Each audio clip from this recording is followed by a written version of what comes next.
And thank you for attending the Campus Technology Distance Learning Summit.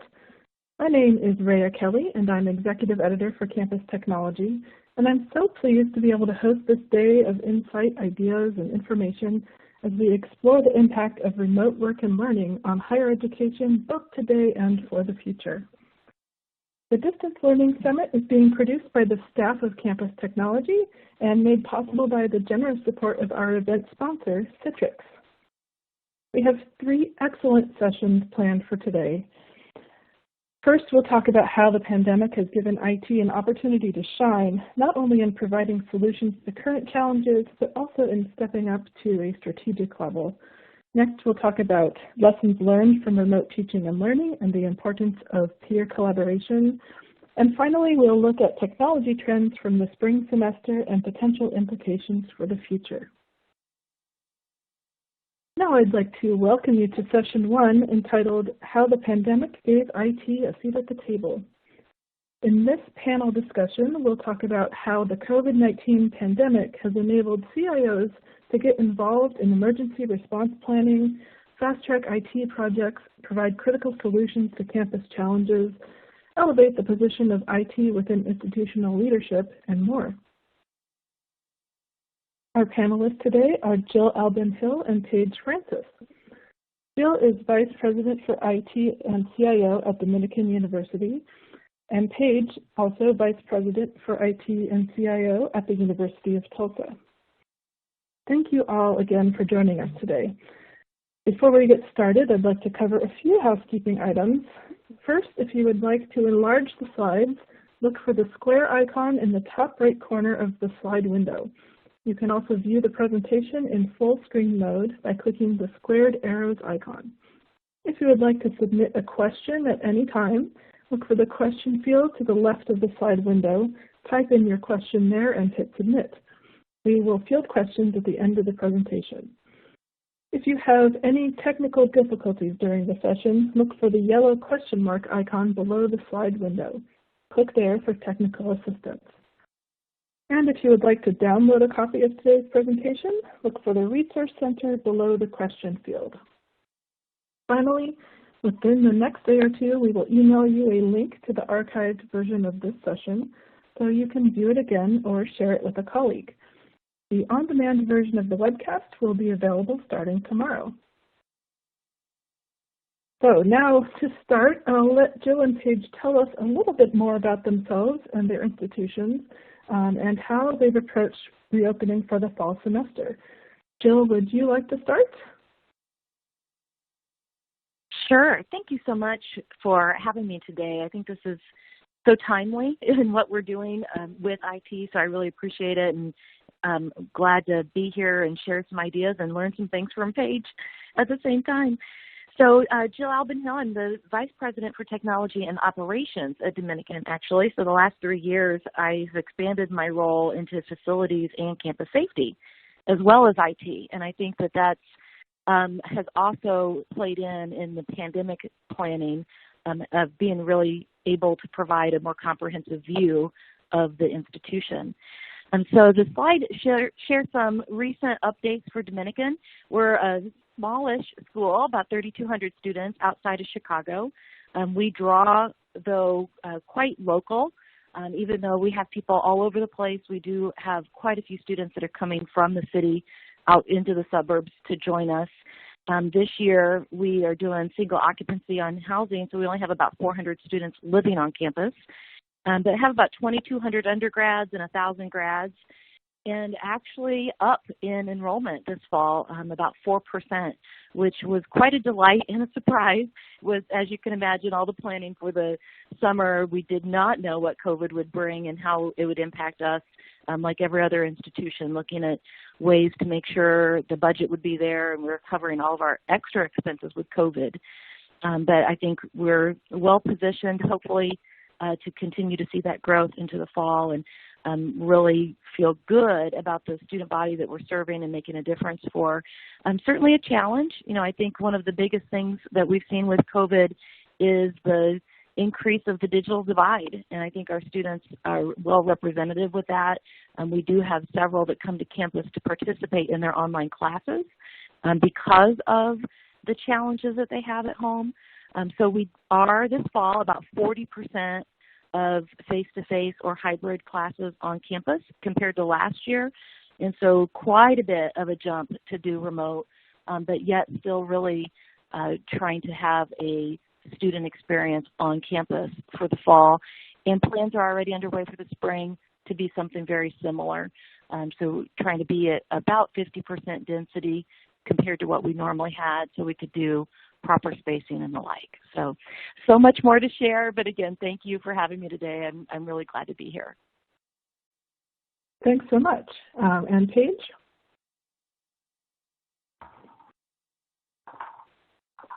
Hi there. Thank you so much for having me today. This is certainly exciting. Again, I'm Paige Francis. I'm the Vice President of IT and CIO at the University of Tulsa.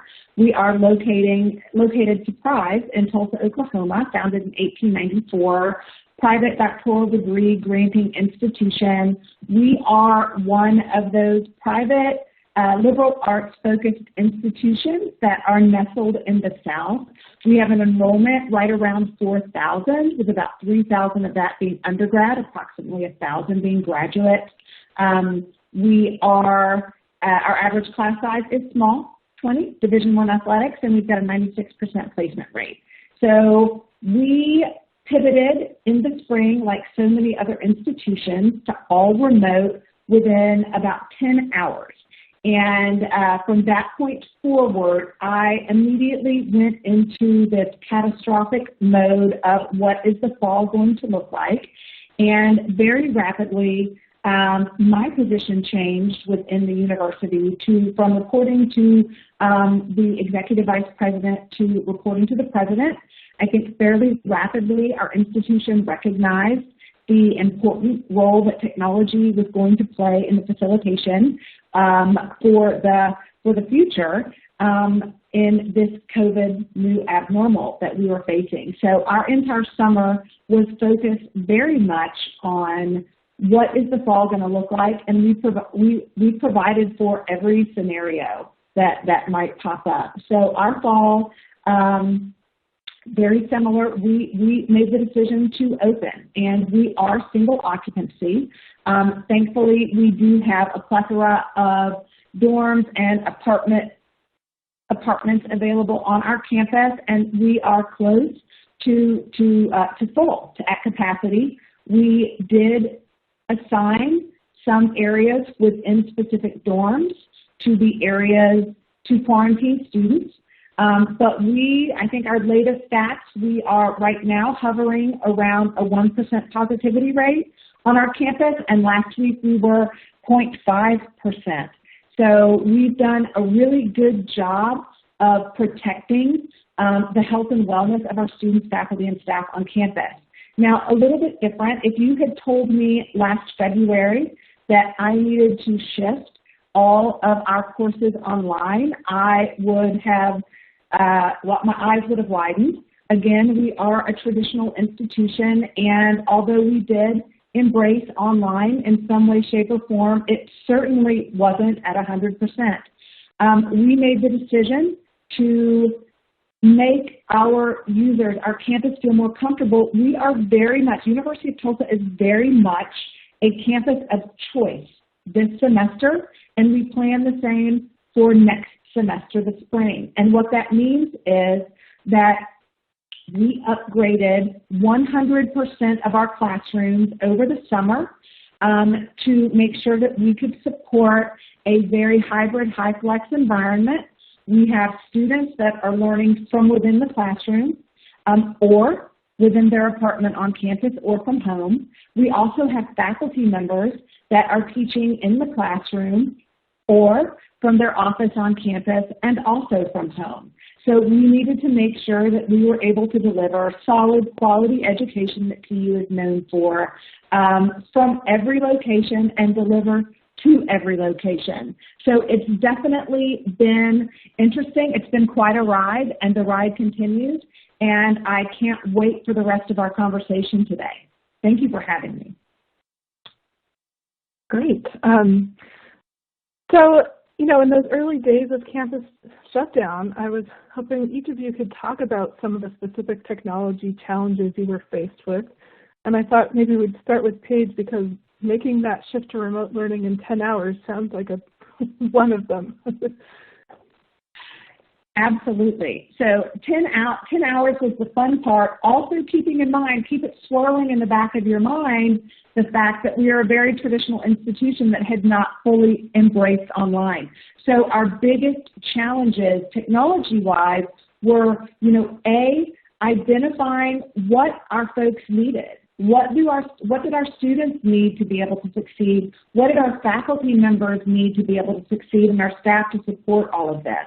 We wanted to make sure that we could close that equity gap as much as possible. TU is definitely a jewel in the South, and it's revered as a bit of an elite institution, but let's not pretend that we do not have equity issues. And, that could be very much being able to have access to Wi-Fi by some of our staff, faculty, or students. So, a lot of this was identifying what technology our folks might need, and then we were slapped in the face with the supply chain. I mean, good luck in trying to find a reasonably priced webcam in about April of last year at cost, right? I mean, all of a sudden, it was like trying to find that toy of the year around the holiday season. They were just impossible to find. So the supply chain definitely impacted us in our procurement of these items. We also had some limitations in the area of Wi-Fi. I joined the University of Tulsa less than a year prior to COVID hitting, late July of 2019. So we had it in scope to wholly upgrade our campus for Wi-Fi, but it was planned for summer of 2020. And so we realized that we were going to need to escalate about 18 months worth of our strategic plan. We needed to do that ASAP, and within about 3.5 months if we could. So we did. We also did a tour of our classrooms. What were we going to need to address? All of our classrooms were not equipped to be able to teach remotely, and so we needed to look at all that. Beyond the technology pieces, I think it was the training. Those training pieces that we needed to provide to our faculty to make sure that they had the comfort level to not only deliver their curriculum via technology, but that they could work the technology itself. So I think that those were our primary challenges right out the chute: the procurement of items, the identification of the items that we needed, and then also the training of our folks to make sure that they could use these tools that we were putting out there for them. Yeah. So Jill, what did you experience at Dominican? Yeah, it was so very similar. I'd say on one hand, I think we were well positioned, having just kind of completed a 5-year technology plan. Thinking about it, no time like hindsight. It was like if we hadn't invested so heavily in our infrastructure the 5 years prior, I think we would have been really caught flat-footed. But I think we did have a lot of investments made. So we were already on Canvas for our learning management system, hosted in the cloud. We were already a year into using Zoom. And so I think that those two things are definitely blessings and helped to make that fast pivot from an academic standpoint. So very similar challenges that Paige outlines with adoption and getting people scaling up. So even though we had them, we knew that the adoption rate of all of those products was not 100%. So I think we had all of those similar challenges.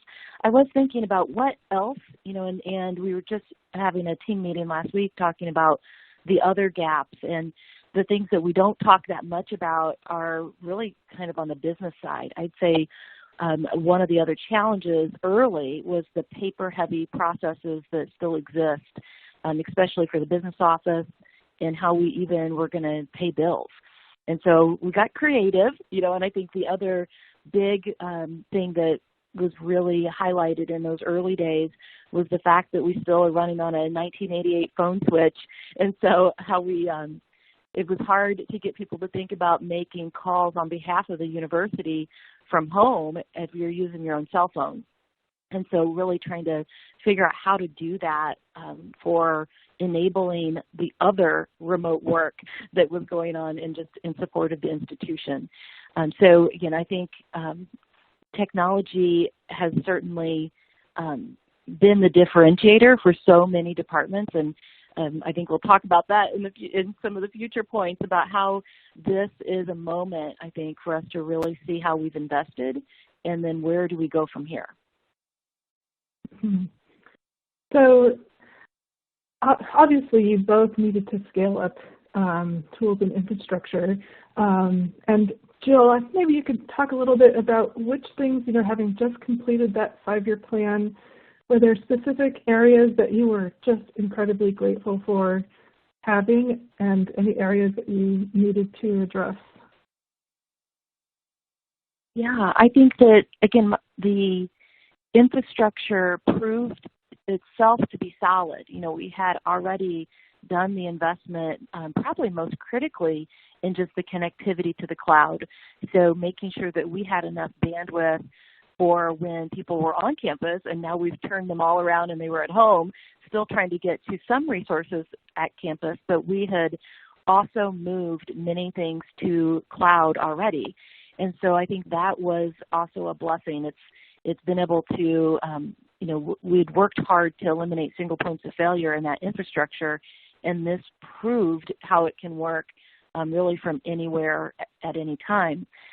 Certainly still some things with equipment, so Paige mentioned the webcams. I think the other thing that we saw was just in that lack of equipment at home for people, whether that be the faculty or the students. And we, again, tried to get creative and deployed anything that we had. We'd already had a checkout program through our help desk, but once we were running out of laptops, we said, take a desktop home. What do we have here that can enable you? Really enabled the faculty and staff to even take home their office equipment, and came up with a structure to make that work as well. So, I think that, again, having so much already in the cloud helped in this time.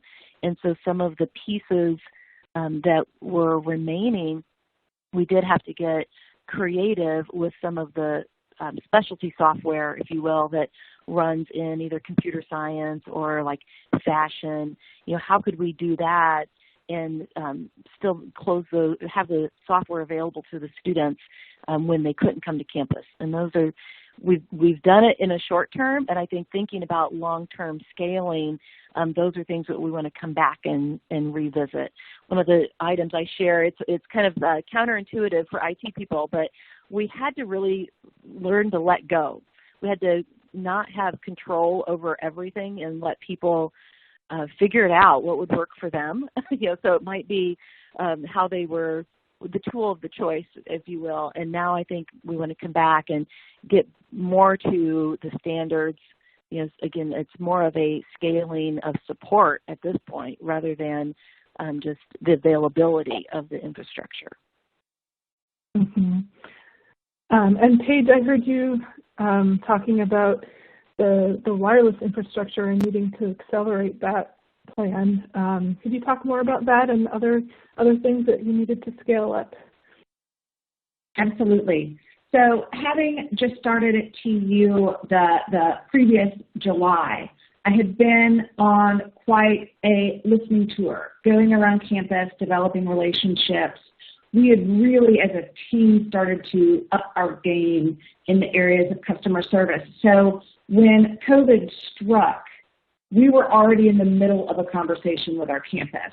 So we didn't need to rapidly shift to figuring out how to speak with people.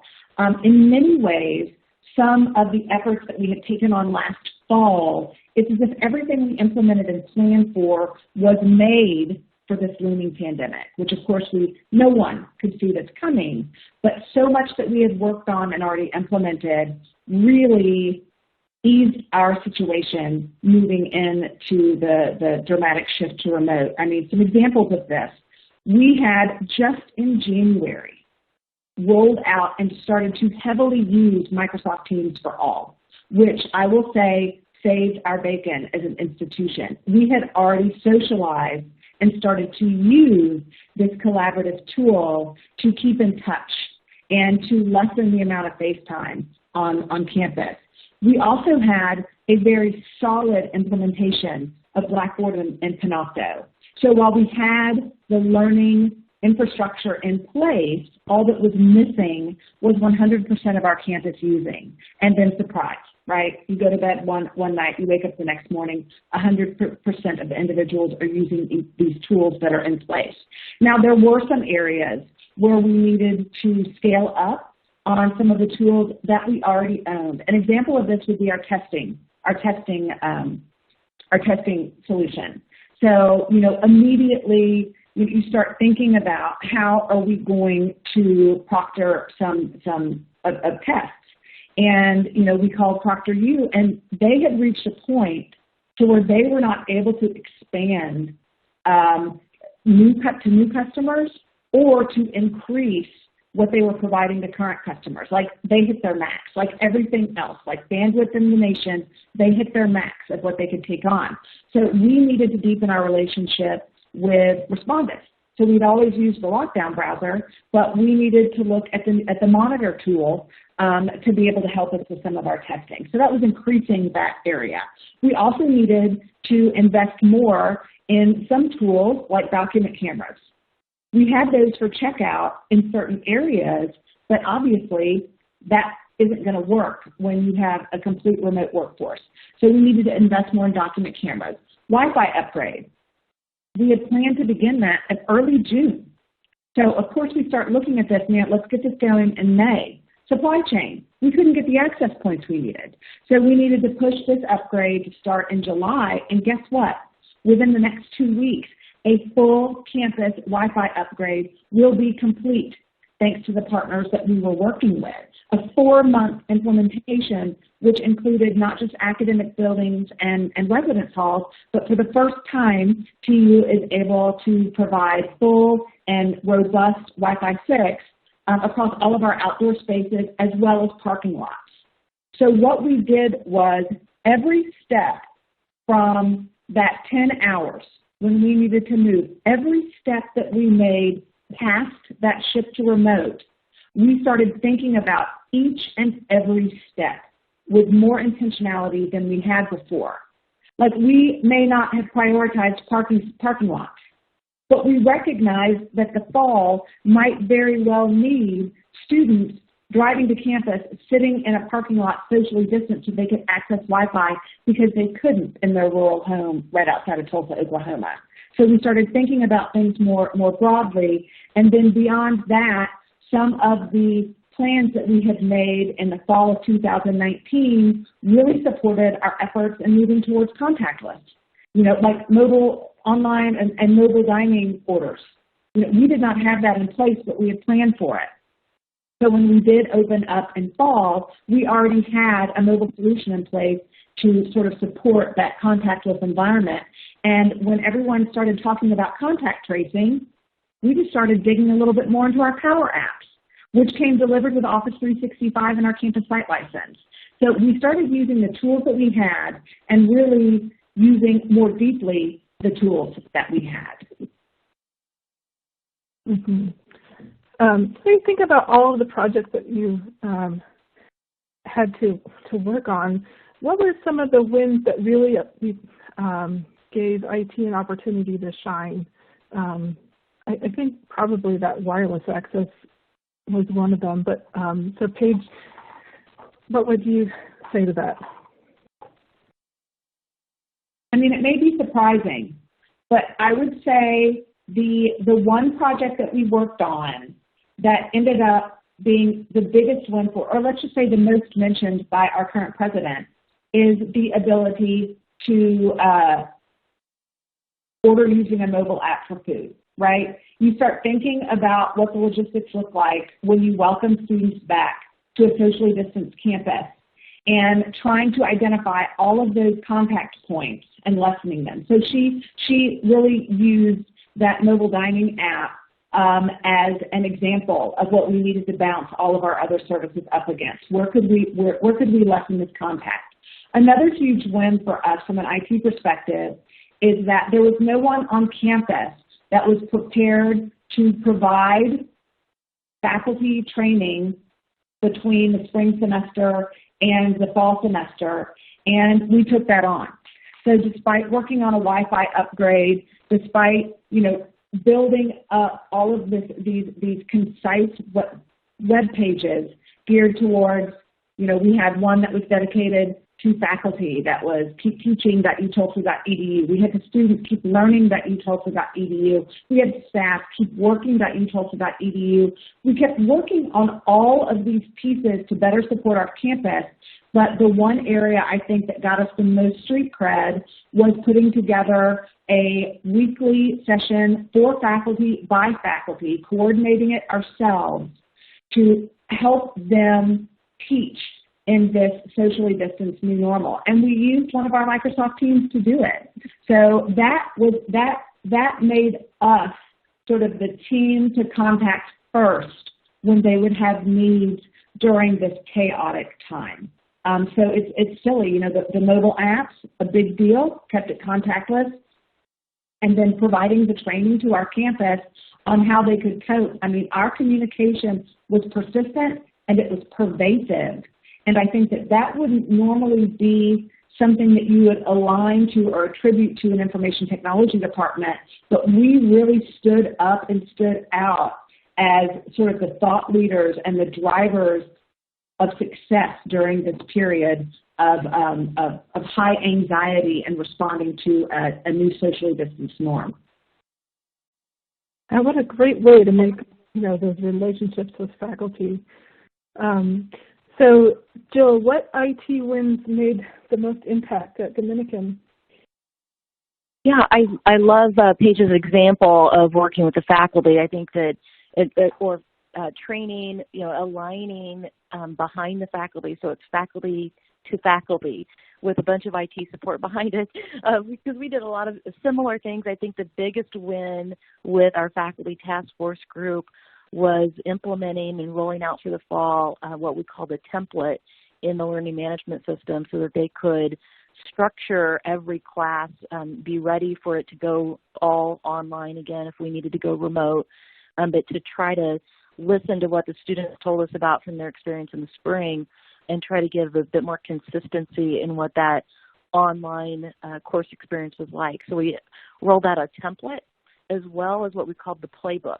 And it was a chance to give the faculty more guidance, what they could choose to follow or not, but to try to give them examples of how to do and achieve the kind of online activity or that kind of close active learning that we want to have in the classroom, the face-to-face, but how to actually do it remote as well, and to give examples of how to do that so that I've heard faculty even last week say that when they're going to be rushing back to the classroom when they can, that they will always benefit from this amount of training this summer and about course design, and that they'll use that going forward. So I think it's been a good way to really show that IT can be that partner in good course design, whether it be online or in the face-to-face classroom.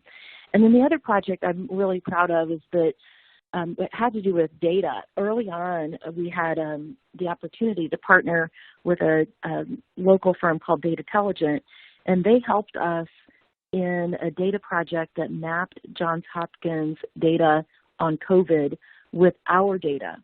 And so, it's all data that we had, but it was a way in viewing it that really made it so actionable. And in the spring, we used it and we're quite surprised early on, our first round of doing it, we'd sent all these students home across the country, and then we mapped it and realized that we had students in New York and in New Jersey, and it was right at the time in which that was the hotbed. And so we were able to do outreach. And, we pride ourselves on doing that with the students anyway, and really holistic advising, as you call it.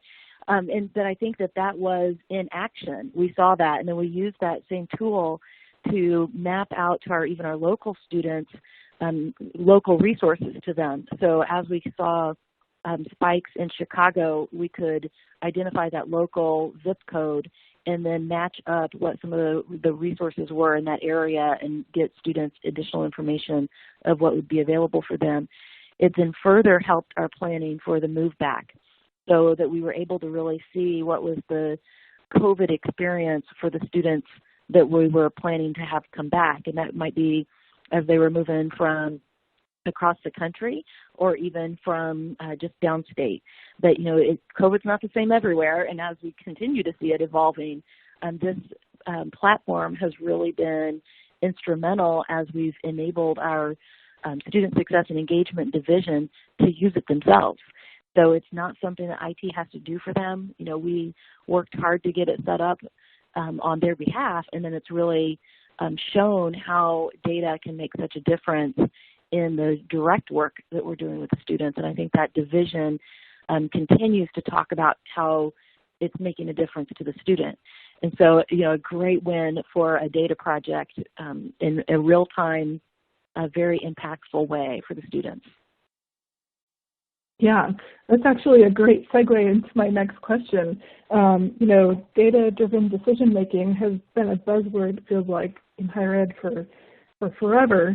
But now, in light of the pandemic and the need for real-time data, it seems like it's gone to a whole new level, whether you're analyzing COVID case numbers or even just identifying at-risk students who, are learning in an environment maybe they've never learned in before. So maybe, Jill, you could continue talking a little bit about that real-time data. Like, have you noticed a big demand from administrations on IT setting up these kinds of reporting tools? Well, that's not an overnight thing. We've been, certainly the demand has been there for data, ever more so now, about how do we visualize it, again, how do you make it actionable? And so we've been kind of on our data journey for quite some time, but really seeing how dashboards, turning just the data into useful information. And now it's so important to be able to do it in a multitude of ways. So besides that project that I already talked about with the mapping of the COVID impact, I'd say the other, real-time data that we're trying to leverage right now has to do with contact tracing. And so what is it that we know already on campus and how that can be leveraged so that we are responding if we have a case on campus versus overreacting. And so it was important to me that we were able to do that. We want to stay open. We want to stay, not open, we're going to stay open regardless, but we want to stay face-to-face. And so how do we do that? And we've got to keep our positivity rate down. And so the more that we know about what else we can do for cleaning or anything else that we can really know about the experience on campus. So I mentioned at the beginning, we're heavy commuting campus. So our biggest vulnerability is when all these students go home and then they bring back to campus, and that's what we've seen. Probably about 85% of our positive cases have been commuters, not from our residents or even our student athletes. So that's a good thing, but we've needed to know beyond the course schedule, what else have they been doing on campus?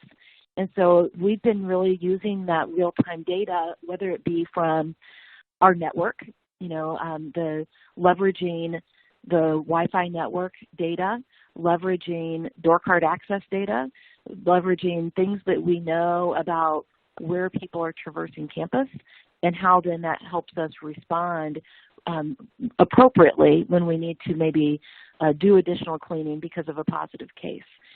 So I think that has certainly, in the area of contact tracing, been something that we've needed to not be only reliant on the user interview, what they remember, but really knowing exactly where were they. Were they in the library? Were they in the dining hall? How much time do they spend studying in whatever lab?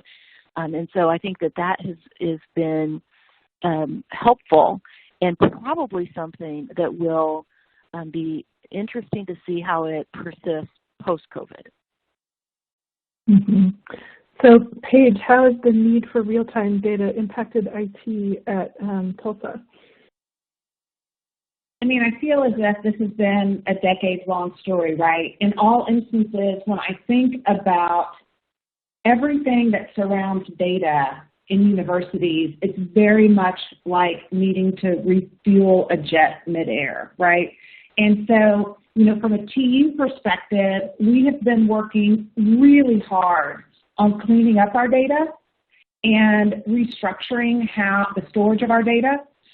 We started on a project last fall to modernize our ERP environment, and much of that begins starting at the very core of it all, and managing how even one of the largest conversations that I've ever been involved with, and it was at one of my former institutions in the Northeast, it was how long it took us on that campus to define what is an employee, right? Or what is a faculty member. You could spend 2 days trying to parse apart the definition of faculty member. What defines that? And it would seem as if it would be very simplistic, but everything that spiders out from the word data in a university is complex. So we have been using real-time data ruthlessly over the past 8 months. It's to make sure that our COVID numbers are current. It's to make sure that we are appropriately tracking our COVID relief dollars spend. It's to see how our forecast might look for enrollment for spring and then fall of 22. There's this constant need to make decisions, and you want to base that on real-time data. Where on the flip side of that, and under the hood, you look and you recognize that there has been some misuse of something as simple as, positions within your ERP system. 2 months ago, we had, I think it was roughly 7,000 position titles listed within our ERP system, and that's 30 years worth of just building on top of building of one field. So we've cleaned that up, and we've got that down to roughly 700, and we're trying to do that across the board because everyone recognizes that garbage in, garbage out. If you have dirty data, any real-time reports that you're providing are not accurate. And so at this juncture, we've been working on data management through a variety of fronts. It's from cleaning up, it's from developing policies and processes and procedures and communicating them on what data should go where and the definition of each piece of data. And then it's, of course, training your campus on the power that they have from a security perspective, the power they have and the access that they have. So how has the increasing need for real-time data impacted IT? In every possible way. Every single point of that conversation requires some level of IT involvement. And in traditional cultures, these conversations have not been had before. So you really have to start at the beginning, and that's what we've been trying to do, while at the same time, right, like making sure that the data that's provided for financial forecasting is current and accurate. So it's making sure that the numbers that are showing on our public-facing website are accurate as it pertains to the COVID-19 numbers. We've got 2,000 parents out there that know that their students are living on our campus, and they want to know the level of confidence they can have and how well we're taking care of their most important people. And so I think that, beyond the feeds and speeds of it all and the services and solutions that we support and sometimes, less and less build, in all instances, there are continuous conversations going on about data, and without addressing that under the hood dirtiness, anything that's being publicly provided, you have to question. And of course, that's always going to come back and reflect on your IT department. Yeah, well, I think tackling data governance in the middle of a pandemic might be the perfect definition of refueling a jet plane in the air. So I want to talk about contingency planning. IT has to be ready to make sure the technology is in place to handle a pivot, perhaps from on-campus back to entirely online, or I suppose the other way around. So can you talk about the burden that places on IT? Jill, maybe you could start. Yeah, I'd be happy to. I think we've been the advocates for good disaster recovery, business continuity planning for years, and if this hasn't been our moment to really get more of that happening, I don't know that we'll be presented with a better opportunity. So I think that it has been a great way. So thinking about contingency planning, but going a little bit even deeper, and I think we pushed hard this summer to have every division actually document in a real, on paper, what their business continuity plans would be. And then those were done in conjunction with IT because, we were talking about who has permissions, who has access, what if you can't come to campus, what can you do from home? How do we make sure HR can run payroll? Some really important things.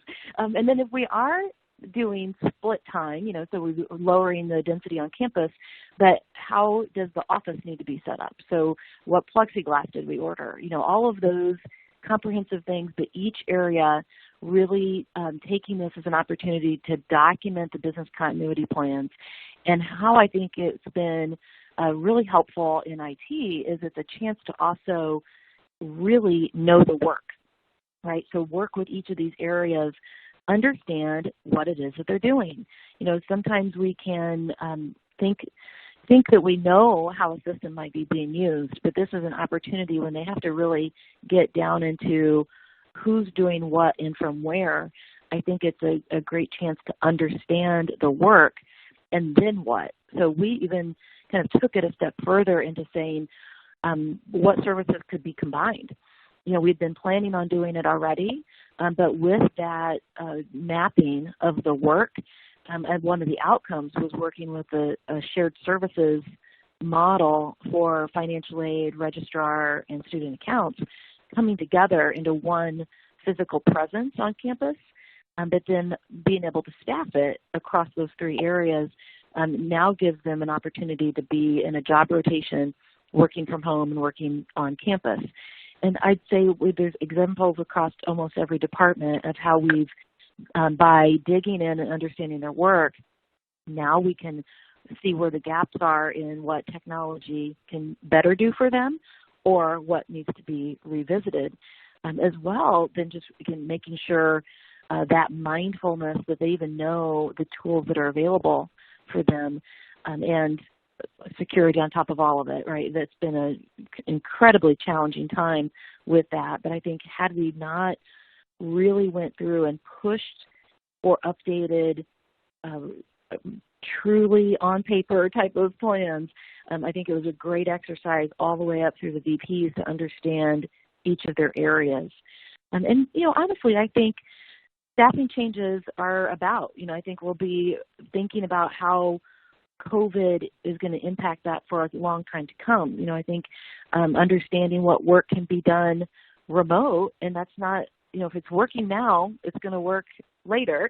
So I think it really is going to have some long-term impacts that a great opportunity in which to have IT again at the table with these departments, mapping it for them, mapping how we can help, what do they need to do, and how do we make sure that it can be done from anywhere. Mm-hmm. Paige, what does our contingency planning look like for you? I think it's pretty funny. So I also contribute for Forbes, and I just wrote an article that was titled something along the lines of "Move Over Pumpkin Spice." It's contingency planning season in higher ed IT, because I feel as if we have spent as technology leaders, we have spent the past decade just trying to figure out. Well, I sure wish that could understand what it is that we do. And if COVID-19 has done anything for IT, it's made the entire world hyper aware of the dependency on technology. Like right now, today, technology is the underpinning of just about every part of teaching and learning, right? I mean, like everything relies on us. And from a contingency planning perspective, like I tend to start at that, I'm a catastrophist by nature. So I have always started, in my mind at least, at worst case scenario and then planned every step back from that. And for COVID-19, I think that IT has really had to embrace that outlook, right? Like June 1, I would venture to guess that 100% of universities were not 100% clear on what fall 2020 was going to look like. And from an IT perspective, everything we do is a puzzle. And so what we all needed to do was sort of step back and imagine what changes did we need to make to empower a successful fall 2020. So IT's role is really listening and planning and preparing the entire foundation of delivery for our institutions. You know, strategic planning, the high-level strategic planning tasks are very similar to IT's role in contingency planning today, because while we have overarching strategic plan vision goals, our contingency plans within IT need to facilitate and make sure that the delivery of those overarching strategies are doable, because, hello, everything kind of revolves on us right now. I think that this has been an excellent gap-finding effort for universities to streamline process. And let's face it, you know, our end result, a streamlined division of IT, really should be able to provide to and for everyone and everywhere. And so I think that IT's role in contingency planning is very foundational to all of the goals for a university right now. And it's weighty, but once we get past this, assuming we get past this, we need to assume that we are building for a smoother future in being able to respond to just about anything that's thrown our way. I mean, throwing on a hard hat and a day-glow orange vest, right? Like that tends to be what you think of when you're going through, you know, response exercises to, you know, fire, earthquake, what-if scenarios. But this is very different, and it's really empowered us as IT teams to iron out all of the wrinkles in the services that we provide and, you know, eliminate unnecessary widgets and really focus on streamlining for the future. I mean, I think that our role through this crisis has been absolutely pivotal, so much so that, I mean, I think that at the end of the day, my title is going to end up changing, right? Like, I think that I will end up having the word strategy somewhere in my title, keeping the CIO piece, but I think that's how integral IT's role has been in our response to COVID. Yeah, Paige, just a quick follow-up with that, Rhea. I think it's inspiring, right? I think it's finally a chance where you are an institutional leader first, who just happens to be really good at technology. And in today's times, that's what we need really to be able to lift and carry and help even the rest of the university leadership in that way. Definitely. For anyone who wants to find that Forbes article about, you know, contingency planning replacing pumpkin spice, I think if you Google "new fear arises during COVID-19's contingency planning season in higher education" and Forbes, or search the Forbes website for that, I believe that's how you can find it. So speaking of, strategic planning, I'd like to talk about how today's technology decisions are going to carry over into post-pandemic times. Jill, do you want to tackle that one? Well, there's a lot, right? There's many that have long time impact.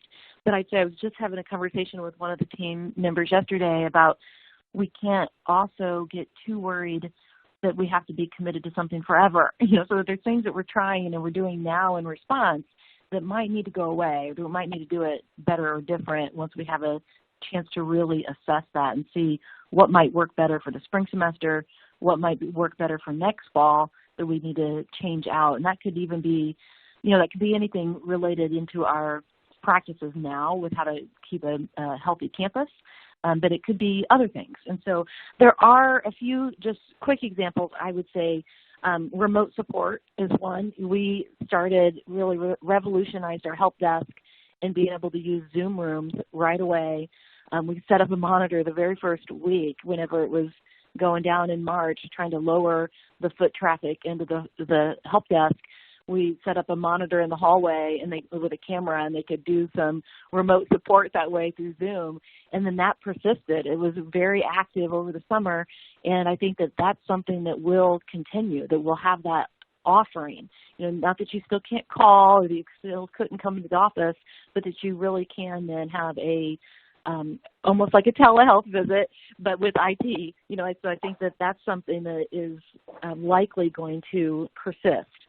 And just the use of all of these additional tools for connectivity.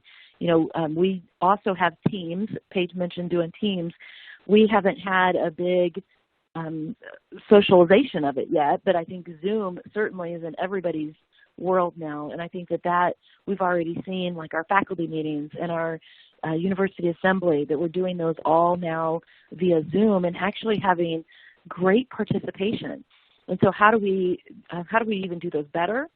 And I think that we've been talking about keeping those going, even if we're to a point where we can have more than 50 people together, we will likely continue having this avenue just for accessibility reasons and for those that schedule-wise would never work out for them to come for a 4 o'clock meeting. Now we can do it, and again, that flexibility of participating from anywhere. And then I think our classroom designs. Luckily, we were right also in the middle of doing a new campus master plan and rethinking about our classrooms. And I think this is going to be the time that we really think differently. It's not just then the lecture. So how do we take that opportunity to really change and enable maybe the university of the future, but with the lessons of what we're doing right now. So I think that the classroom redesigns are going to be another kind of tech decisions now that are going to carry over into how we are. Mm-hmm. And Paige, how about you?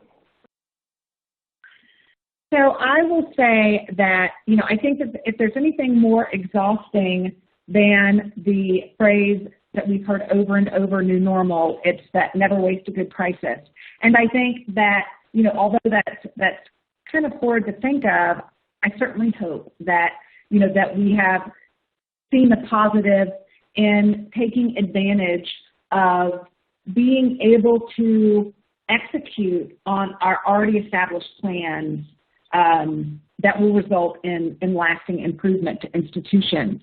I think that in the back of all of our minds, we've always, we've tested our disaster recovery and our business continuity plans, but I feel like in the back of our minds, we've never really embraced that we can survive a pandemic.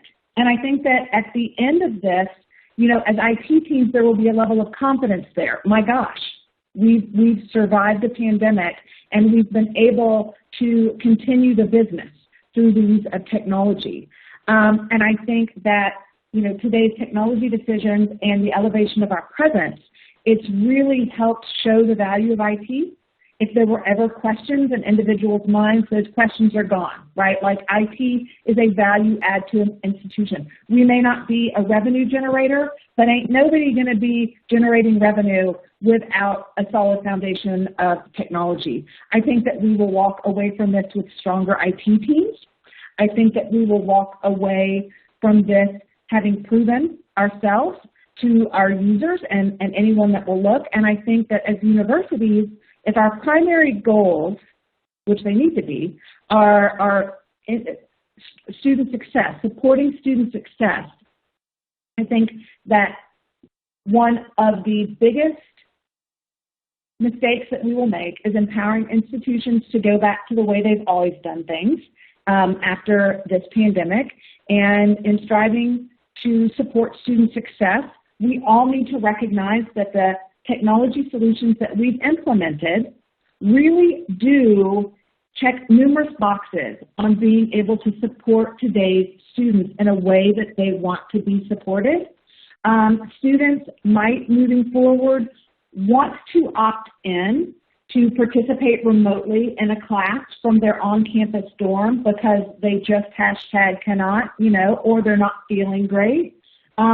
We will have the technologies in place to be able to facilitate that and literally meet our students where they choose to be. On top of that, these technologies that we've put into place make our faculty more accessible to students. Like Jill mentioned, office hours, doing those remotely. That's something that at TU we didn't widely adopt prior to COVID-19. We've learned how to get creative with solutions that we already own, supporting low-code efforts by using something like Microsoft Power Apps for contact tracing and check-in, as opposed to in the past, we might look outside of what we already own to buy a new solution. So over time, that will actually end up saving resources and valuable time for our institutions.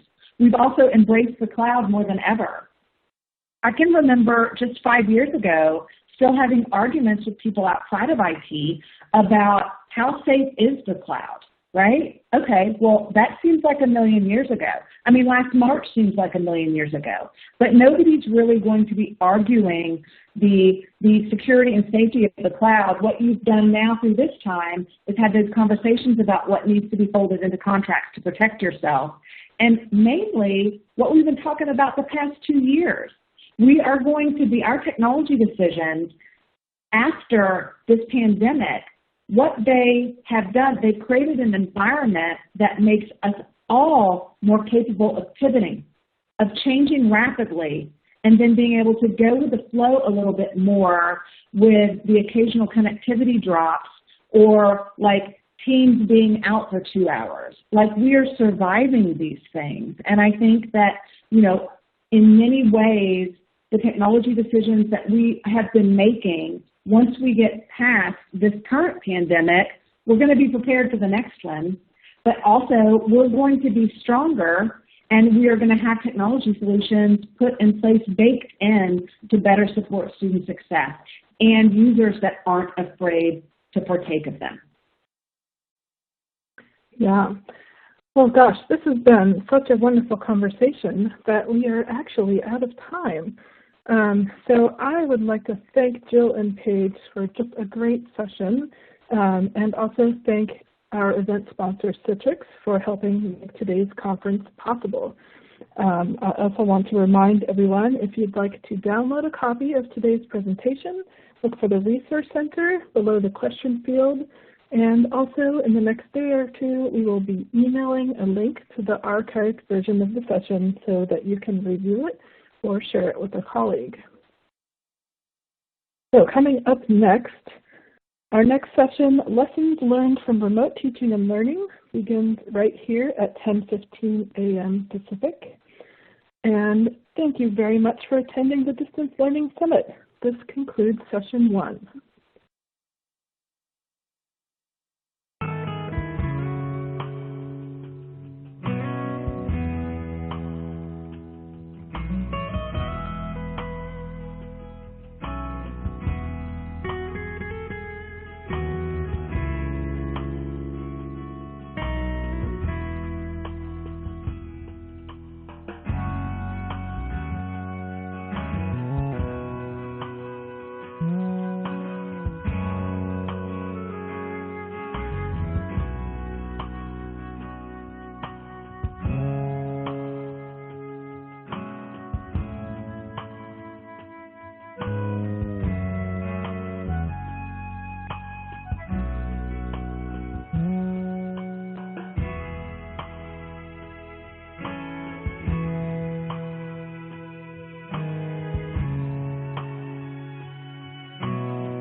Hello, everyone, and thank you for attending the Campus Technology Distance Learning Summit. My name is Rhea Kelly, and I'm Executive Editor for Campus Technology. The Distance Learning Summit is being produced by the staff of Campus Technology and made possible from the generous support of our event sponsor, Citrix. I would like to welcome you to Session 2 entitled Lessons Learned from Remote Teaching and Learning. At Boston University, faculty and students have been sharing their tech tools, tips, and experiences with remote learning in a series of talks focused on strategies for creating better educational experiences online. In this session, we'll learn how the institution is building community around faculty best practices, as well as specific takeaways for engaging students remotely. Our speaker today is Deborah Breen. Deb is Director of the Center for Teaching and Learning at Boston University, where she works to develop and expand partnerships within the university that highlight and strengthen the learning experience for all students. Thank you all again for joining us today. Before we get started, I'd like to cover a few housekeeping items for anyone who's just jumping on. First, if you would like to enlarge the slide, look for the square icon on the top right corner of the slide window. You can also view the presentation in full screen mode by clicking the squared arrows icon. If you would like to submit a question at any time, just look for the question field to the left of the slide window, type your question in there, and hit submit. We will field questions at the end of the presentation. If you have any technical difficulties during the session, look for the yellow question mark icon below the slide window. Click there for technical assistance. If you would like to download a copy of today's presentation, look for the Resource Center below the question field. And finally, within the next day or two, we will email you a link to the archived version of this session so you can view it again or share it with a colleague. The on-demand version of the webcast will be available starting tomorrow. And now, without further ado, I'll hand it over to Deb. Rhea, thanks very much for your introduction, and thanks to Campus Technology for the invitation to be with you today. I look forward to our conversations. Listening to someone speak at this time of day reminds me of my childhood. I grew up in the tropical north of Australia. Australian schools take recreation time seriously, and we had an hour for lunch to eat, then run and play. We would run around in the heat of the day and then come indoors around 1 p.m. to sit and listen to our teachers read to us. It's a particularly wonderful memory for me and my introduction to C.S. Lewis's Narnia series at the age of 7. What a pleasure it was to be quiet and calm in that hot schoolroom and listen to the adventures of children and animals who travel through snowy landscapes. So I hope I can invoke that same sense of anticipation for you as I tell you the story of how we are building faculty community at Boston University, despite or perhaps because of the pandemic. Peer-to-peer learning is something we often talk about in the context of student learning. In many ways, it falls under the umbrella of collaborative learning, one of the high-impact practices identified by the Association of American Colleges and Universities over a decade ago. Two key goals of collaborative learning are learning to work and solve problems in the company of others, and sharpening one's own understanding by listening seriously to the insights of others, especially those with different backgrounds and life experiences. That sentence is a direct quote from AAC&U's website on high-impact practices. We can see in this description the elements of peer-to-peer learning, working together, listening respectfully to peers, sharing knowledge, and problem solving. Among the many benefits of peer-to-peer learning are these key aspects.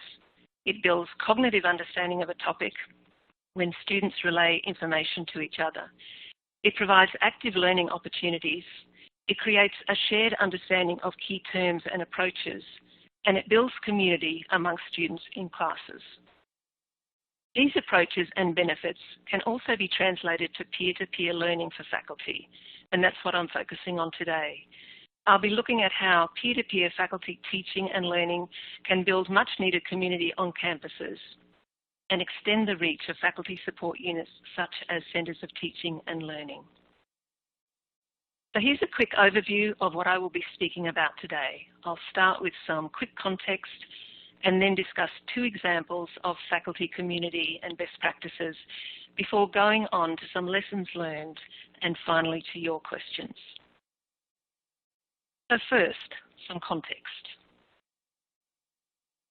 Boston University, or BU as it is locally referred to, is a large urban private university in Boston. Here are some of the key stats about the university taken from a recent report. So you can see the number of graduate and professional students and undergraduate students we have. So you can see how large the university is, the laboratories and classrooms, programs of study, and particularly the schools and colleges, 17. So as I said, it's large and it's diverse. It also has 3 campuses spread throughout the city, and its main undergraduate campus, the Charles River campus, extends for nearly 2 miles parallel to the river and along a main thoroughfare into the city, Commonwealth Avenue. A key statistic from the perspective of the Centre for Teaching and Learning, our name also gets abbreviated to CTL, which I'll be using throughout the presentation, is the number of faculty. So here they are, 4,171 faculty across BU's 3 campuses. And here we are, a CTL of 3 people, 2 professional staff, including me, and 1 administrative coordinator. Just to add to that interesting juxtaposition was the fact that I started in my role as Director of BU's CTL in January. From day one, I have been thinking about this pressing question. How can such a small CTL create community amongst over 4,000 faculty? By March, that question was even more pressing as we faced the dilemma of how to build community at a time when many of us were feeling physically and emotionally isolated. Here's a little more context, the timeline for our efforts. The timeline for our response to COVID-19, like that of many other institutions, starts in March when the university went to remote teaching at the end of spring break. By April, CTL had produced a number of guides that were specific to remote teaching, often with the help of specialists in particular disciplines. Then to May, when we opened our first pedagogical Blackboard site devoted to resources for remote teaching. And then in June, CTL opened a refined version of this site, specifically for the hybrid and remote version of teaching that BU calls Learn from Anywhere, or LFA.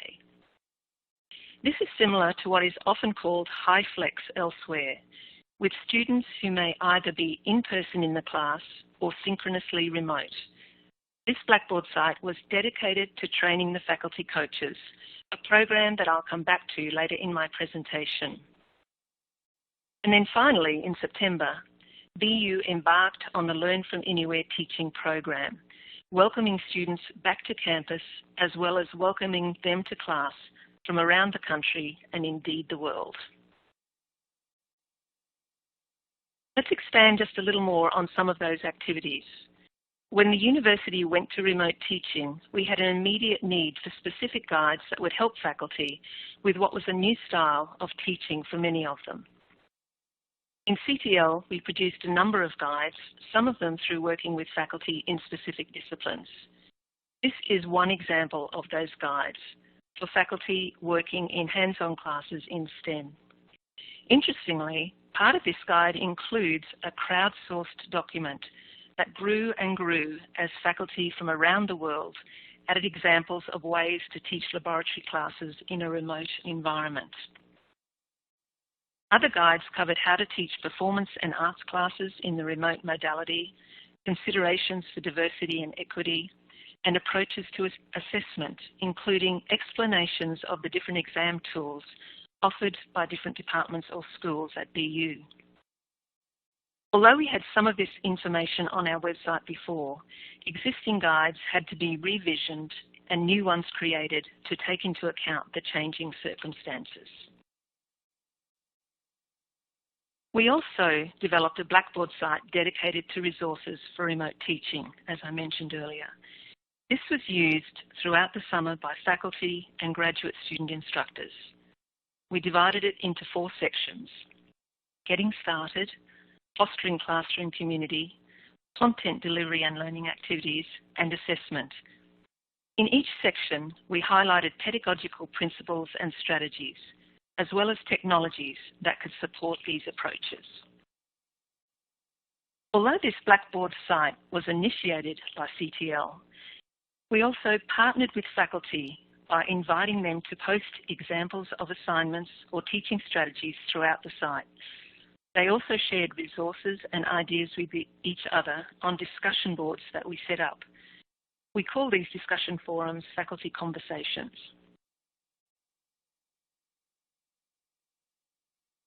CTL also worked in collaboration with other units at DU, notably Learning and Events Technology Services, also called LETS, under the direction of Linda Garrett. LETS is responsible for the installation and operation of technology in the classrooms. We also work closely with Educational Technologies under Director Ernie Perez. Both CT&L and EdTech are part of the Digital Learning and Innovation Unit, under the guidance of Associate Provost Chris Delarokas. Both LETS and EdTech were and are very involved with readying classrooms for the Learn from Anywhere modality and providing support and advice to faculty on what technologies would be available in classrooms. In addition, both units were involved in training student moderators to assist faculty who are teaching hybrid classes by managing the questions from remote synchronous students. As spring unfolded and summer got underway, one question constantly preoccupied us. How could we support faculty through these transitions, first to remote teaching and then to the hybrid modality of Learn from Anywhere? In CTL in particular, we were conscious of how large the task was and how small we were. So how did we answer that question? Essentially by harnessing the considerable power of our faculty to provide pedagogical inspiration and support to each other. You could say this was a pragmatic decision. Our size constrains what we can do to a very considerable degree. But it was also a strategic decision. What would have the most impact for faculty, given our resources? And by impact, I mean that faculty will often listen to each other as much as, or even more, than they might listen to teaching and learning staff. So it made sense to create a structure that would enable rather than inhibit that peer-to-peer sharing. And finally, it was a philosophical decision. The principle of peer-to-peer learning in a classroom is to empower students to recognise and utilise their own construction of knowledge. Strengthening and surfacing similar structures for faculty was a way for us to translate those classroom practices into a broader framework for teaching and learning overall. So the first project I want to talk about in relation to that question of faculty support exemplifies how peer-to-peer learning underpinned our sense of what could be achieved in such a short time frame. The Lightning Talks speaker series was a summer series of events devoted to peer-to-peer learning. Based on similar events that highlight faculty research, the Lightning Talks focused on faculty sharing their pedagogical experiences to provide ideas and strategies to their colleagues.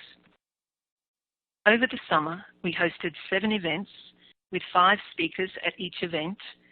They each presented for 5 minutes. Then we had 25 to 30 minutes of Q&A facilitated by a guest moderator who was either a faculty or staff member. The events were presented via Zoom, so we were able to host a robust chat session as well as the Q&A. The +1 speaker that you see there was an additional presentation from Dr. Laurie Wolf, the moderator for the Inclusive Classroom event, as she was able to add a valuable perspective from her role as Director of Disability and Access Services. The talks were fast and energetic, and they generated a lot of enthusiasm and discussion. And as you can see, we had a good attendance with over 1,500 people attending over the course of these 7 events in the summer. Behind the scenes, The talks were also a fast-moving collaborative effort with enormous contributions from different people within digital learning and innovation. Under the guidance of Maureen McCarthy, Communications Manager for DL&I, staff worked together to create the template for the talks as well as to manage the logistics of each event. It is a huge effort each time, and I want to acknowledge the contribution of my colleagues who have helped make these events so meaningful and successful. Here's the list of the summer and fall talks. So in the summer, we had fostering classroom community, student voices, building the inclusive classroom, long block and large lecture classes, assessment and assignments, hands-on teaching, and project-based learning. And in the fall, our plan is managing the LFA, or Learn From Anywhere classroom, building an anti-racist curriculum, and class in the classroom. So we've just had the first lightning talk event of fall last Friday, and it was an uplifting experience for all involved, with faculty presenters sharing their experiences of the Learn From Anywhere modalities, being open about the challenges, but also sharing ideas and strategies for managing the new teaching environment. What was particularly great about the session, or one of the great things about it, there were many great things, but one nice thing was the range of speakers, from teaching fellows to postdocs to lecturers to an associate dean. So as well as disciplines, we had a complete range of speakers from different parts of their careers. Although we had specific topics for each event, there were several threads that emerged across the different talks. So I just want to give you an idea of some of those threads, and let's take a quick look at some of the speakers and their particular topics. Technology was a big part of the focus of many presentations across a number of different topics in the summer talks. From the presentations that I have listed here, you can see how faculty are experimenting with various tools to connect with their students, from Slack and VoiceThread to Flipgrid and Google Jamboard. Faculty shared how they applied these technologies and helped their colleagues imagine how the technologies could be adapted to their own classes. BU, like any institution, has a wide range of attitudes to technology in the classroom. So it was incredibly helpful to faculty to have a quick walk through these technologies. You can watch any of these hour-long events on the Digital Learning and Innovation website, and we are currently working to post each talk as its own 5-minute presentation, so you will soon be able to watch any of these lightning talks individually. Stay tuned for more information about that development. Inclusive pedagogy was a thread that ran through many different presentations, although we also had one event that was devoted to this topic as well. This was a particularly powerful event as it followed after the Day of Collective Engagement, a day set aside at BU in June to grapple with the impact of racism on our society and institutions. The Day of Collective Engagement was an initiative by BU's Office of Diversity and Inclusion, alongside the new Centre for Anti-Racist Research, spearheaded by Professor Ibrahim X. Kendi. The range of speakers and topics you see here, at least some of them who spoke on that day and about inclusive pedagogy across other talks as well, come from history, social work, engineering, and academic writing. And that range of speakers and topics gave the attendees a sense of the commitment of faculty across BU to this essential part of our work. Student engagement was another thread that connected across several events. Instructors were grappling with how to maintain engagement in the remote teaching environment, including when students within the class were in a number of different time zones. Here's some examples of the kinds of topics that presenters covered. From team learning on the medical campus to inquiry-based learning in teacher training, remote remote music classes, and then teaching with Wikipedia to build critical thinking and digital literacy skills in writing, but also in other classes on campus, such as public health.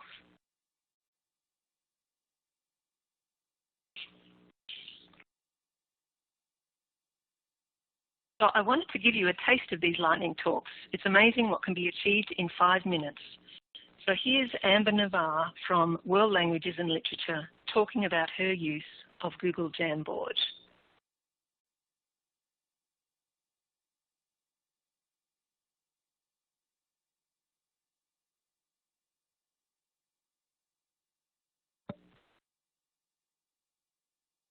Thanks, Des, and hello, everyone. So I'm just going to focus on one very specific app that's called Google Jamboard. If this is the first time you heard this and you try to Google it, this is what you're going to find, which looks like this. So this is a board, a monitor. You can use interactively, and you can drag and drop items. You can use your fingers to draw on it. However, that's not what we're going to talk about today. Today, we're going to talk about how to use this app without the monitor available to you. So if you use Jamboard, just the app, it is an app that's available in your Google Drive. So like Docs or spreadsheet that you can access from your Google Drive. If you look for Jamboard in your Google Drive, and it will allow you to do this on your screen. So it will allow you to post sticky notes like these things right here. And you can draw anything with the pen tool. You can handwrite if you like. And you can insert images that you can that from your computer, or you can search an image online and insert it. And you can move objects however you like. So and you can do that collaboratively with your students, so everybody will have access to it and do it at the same time. So we are going to actually do it as a live session. So I'm going to, in the chat box, give you my chat. Okay, give you a link. So some of you might want to just click on it and access it. Oh, sorry, that's not thank you yet. I just need to switch to the example. Okay, so the example looks like this. Okay, so I see people coming in. Okay, so one activity you can do is show students an image, any picture you find. So I want everybody to look at this picture and just use the sticky note right here and post something you think of. What do you think is in the letter? Who are these people? What is happening? Just give me something short there. So click on the sticky and comment on it. And you can, once you have the sticky, you can move it anywhere that is relevant. So let's try it for 10 seconds. Yeah, so remember you can move your sticky. Okay, so we see a lot of comments right there, right? So I found this activity really good for creative thinking. So if you want students to think creatively about something, it's also a great icebreaker. Right? So like for instance, I teach Chinese. So I might have a Chinese restaurant picture, and I ask students, where do you think it is? And everybody would say, oh, Chinese restaurant. How do you know that? So they're going to post and point out the things that make them know this is a Chinese restaurant. Okay, great. Now we're moving on to the second page. If you click on next frame, so this is another thing you can do. So I already pre-made these stickies. So you can move the items. So this is a sentence. So everybody, this group, so try to move the stickies and make a sentence. Make a logical sentence out of it.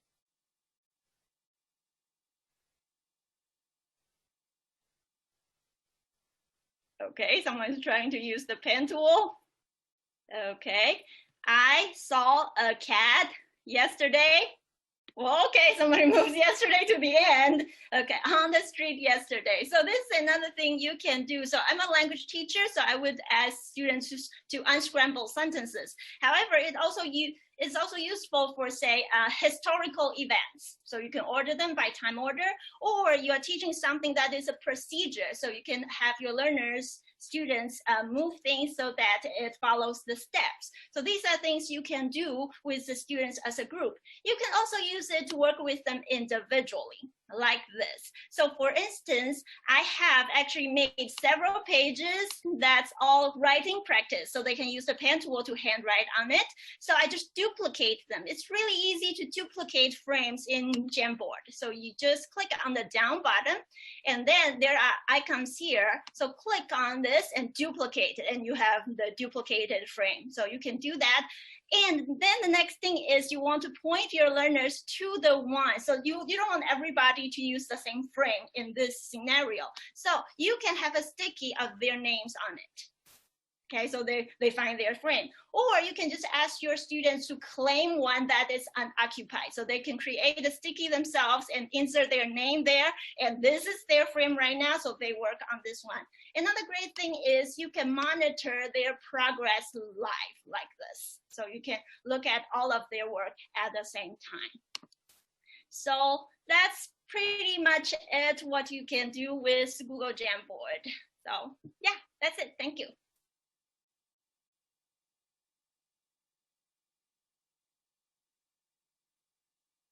So the peer-to-peer learning isn't just about the presentations, although I hope you enjoyed that.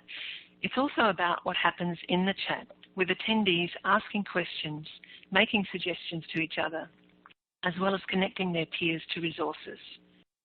We also had follow-up surveys to take the pulse of the audience on the day and to ask for feedback to improve the series. All of that audience involvement supported the peer-to-peer learning that is a hallmark of these lightning talk events.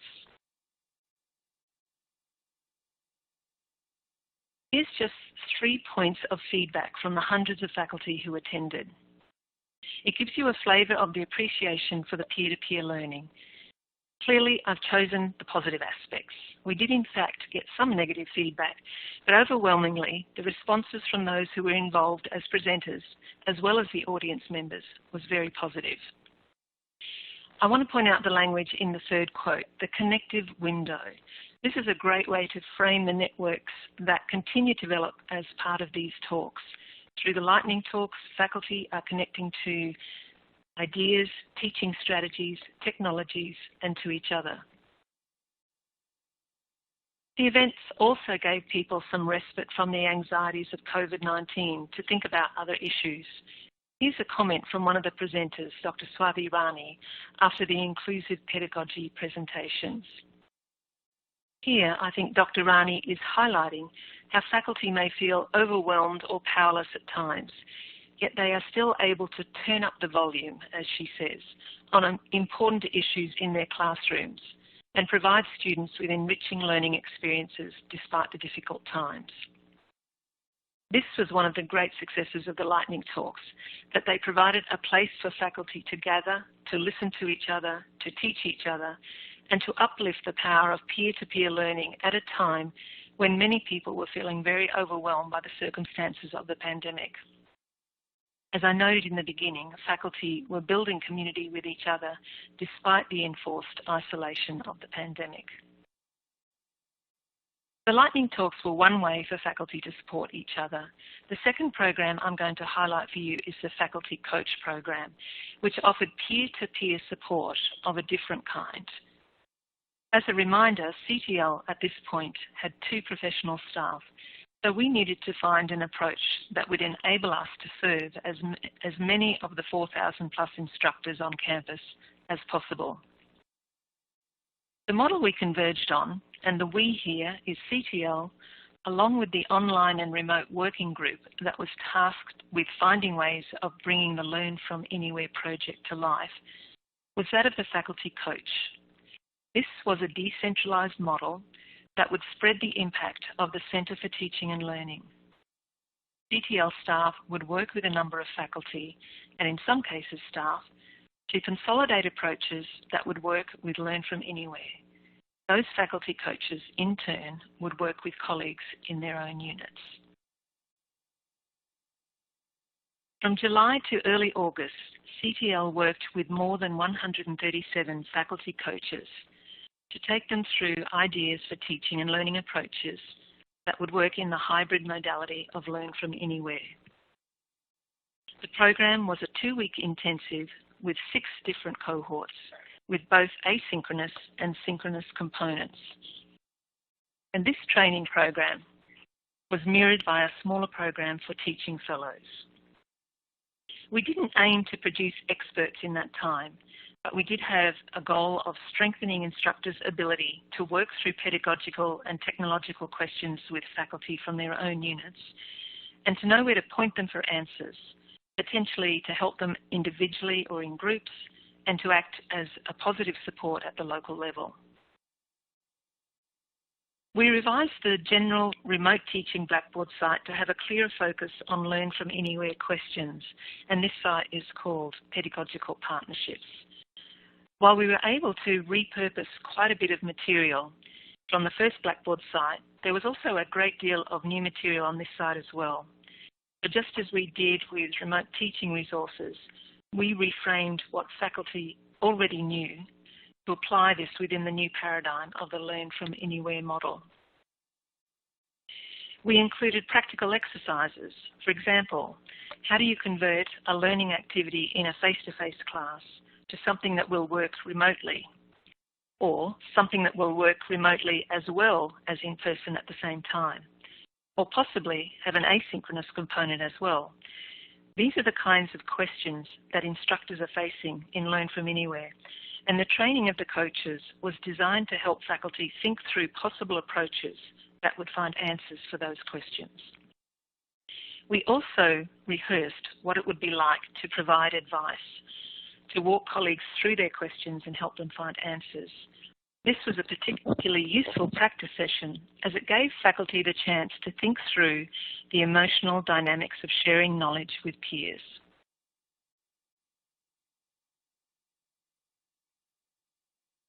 Like all new initiatives, there is much we can improve on as we think about how to strengthen the program. Yet overall, I would say, and the feedback we've been receiving suggests that the program has been a success.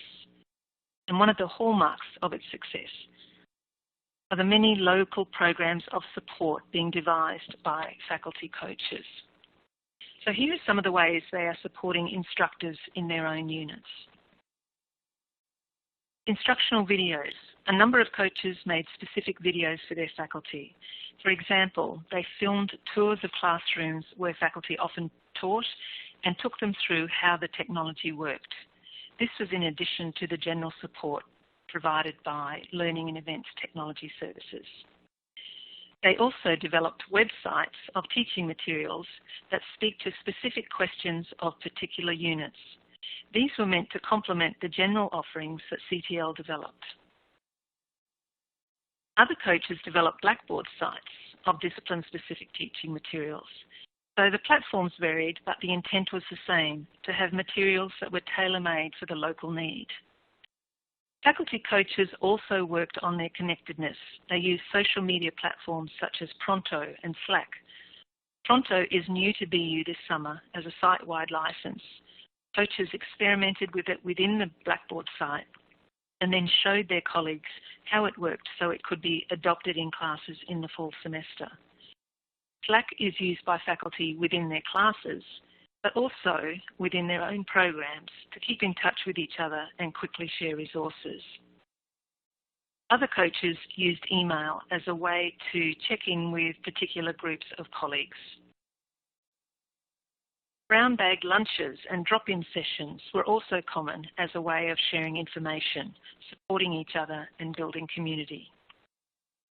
Coaches also made presentations at departmental meetings and retreats, and they are offering workshops and peer-to-peer brainstorming in group meetings. So that's not a complete list, but it gives you a sense of how the faculty coaches are enacting their roles to support their colleagues. It's peer-to-peer learning and support at a very powerful local level. And here's an example of one of the websites that faculty have developed in languages. The resources that have been added in recent times speak directly to questions of remote and hybrid teaching. I'd like to provide a faculty coach perspective too. Dr. Catherine House notes here that there were challenges and opportunities. She also notes that instructors and coaches have been asked to give a lot of themselves. The work in Learn From Anywhere is demanding and tiring, so the support that faculty find through the coaching program and through peer-to-peer learning opportunities, such as the lightning talks, is very important. Finally, to lessons learned. What are the takeaways from the past few months? In many ways, these takeaways are not new, but it's good to pause and reflect on how the past few months can help us shape a more cohesive faculty community moving forward. First, for context, I wanted to focus on the key point of support in its many forms. In this time with so many unknowns, faculty need support in so many different ways. That support can take the form of additional training or quick answers for technical questions, but it can also be through creating a space for people to get together and share their concerns and ideas. We know that stress creates an extra cognitive load for learners, whether those learners be students or teachers. So our role in CTL was to try and lift that cognitive load from coaches so they had the space to help lift the load for their faculty. So this image is from one of our weekly meetings for coaches. We have a general drop-in session bi-weekly where we check in with folks and allow their questions and concerns to direct the conversation. In alternate weeks, we have a smaller advisory group of coaches where we focus on specific questions and get updates from EdTech and the classroom technology folks. In the schools that have regular coach meetings of their own, we also love to visit with them and brainstorm about issues that are coming up in classes. We also think about how to share ideas for supporting and connecting with students, many of whom are feeling the isolation and dislocation that has attended the coronavirus on campuses.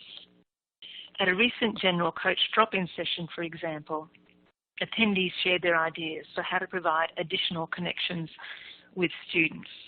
And you can see the range of suggestions from quick calendar check-ins in terms of office or student hours, emailing, beginning classes with a check-in, walking and talking with faculty, which is happening on our medical campus and at our business school, where several students sign up to meet with their faculty and take a walk around campus.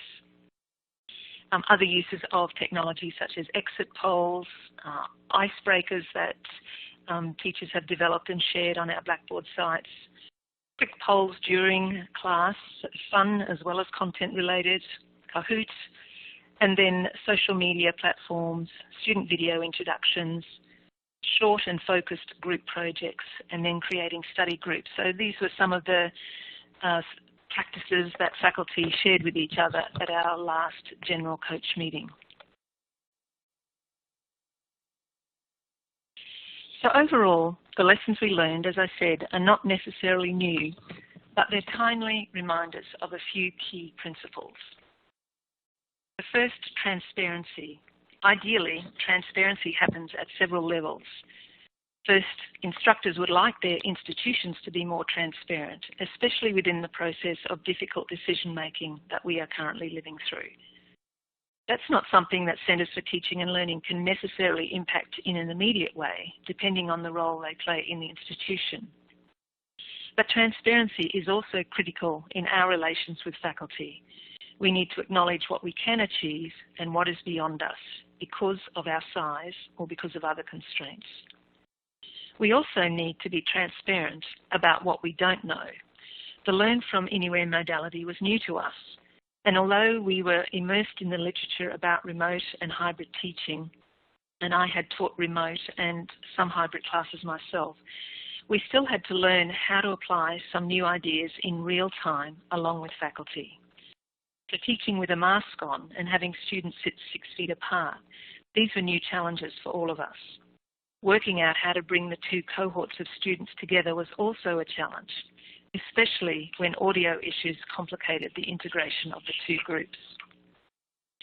CTL staff practice these techniques alongside faculty and lets the classroom technology folks also made space for faculty groups to come and practice in classrooms before the start of the semester. And faculty coaches generally facilitated these practice sessions along with support from the LET staff.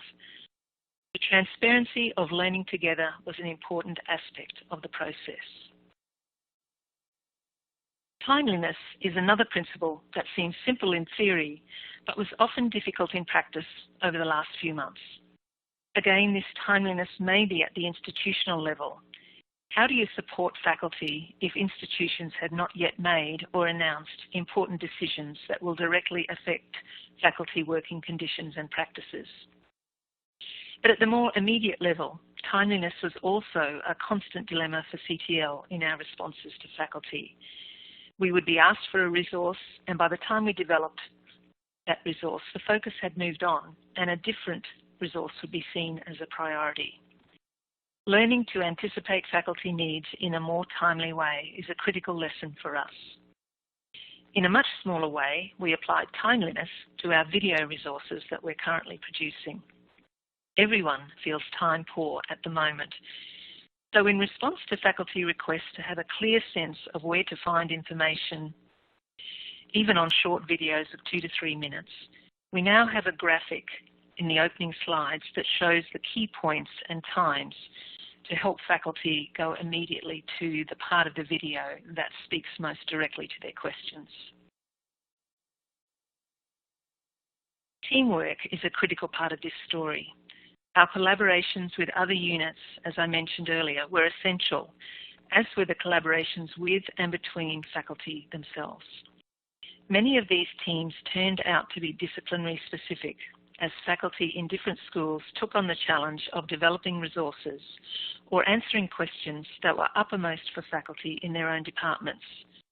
But cross-disciplinary conversations were also very rich and helpful when faculty coaches, for example, came together to share their approaches, or the lightning talk gave the opportunity for the BU communities to join together and share their ideas.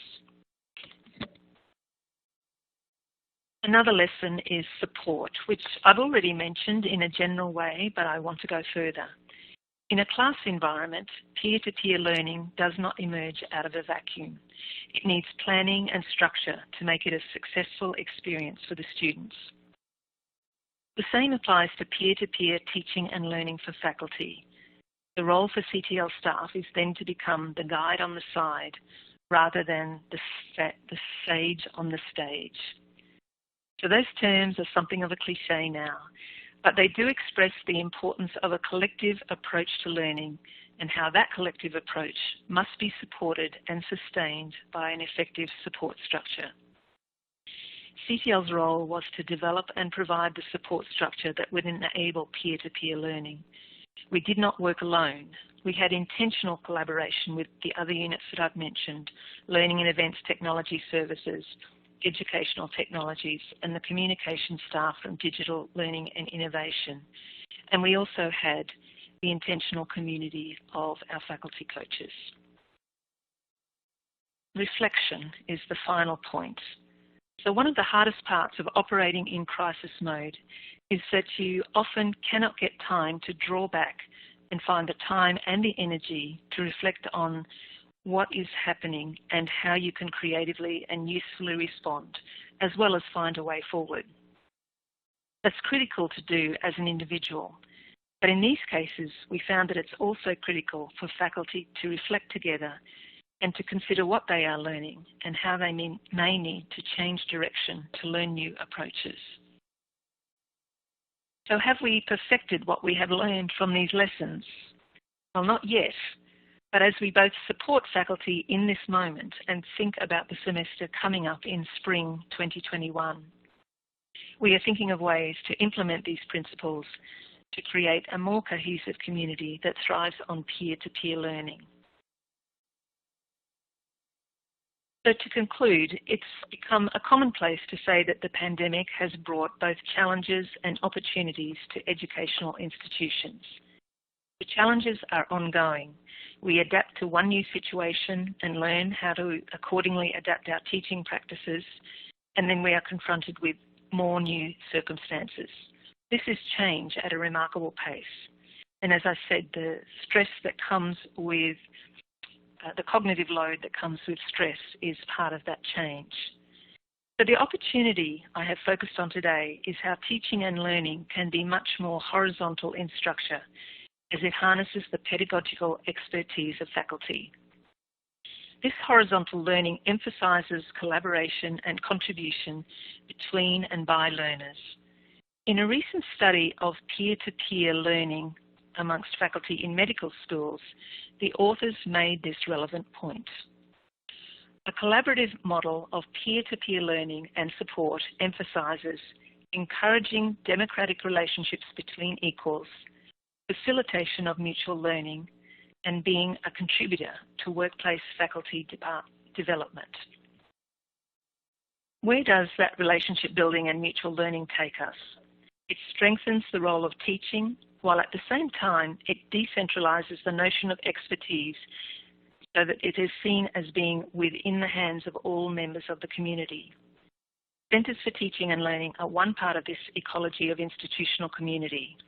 And within this structure of peer-to-peer learning, we help to create a network of knowledge of practice that sustains all the members of our community. Thank you so much for your attention, and I look forward to your questions and comments.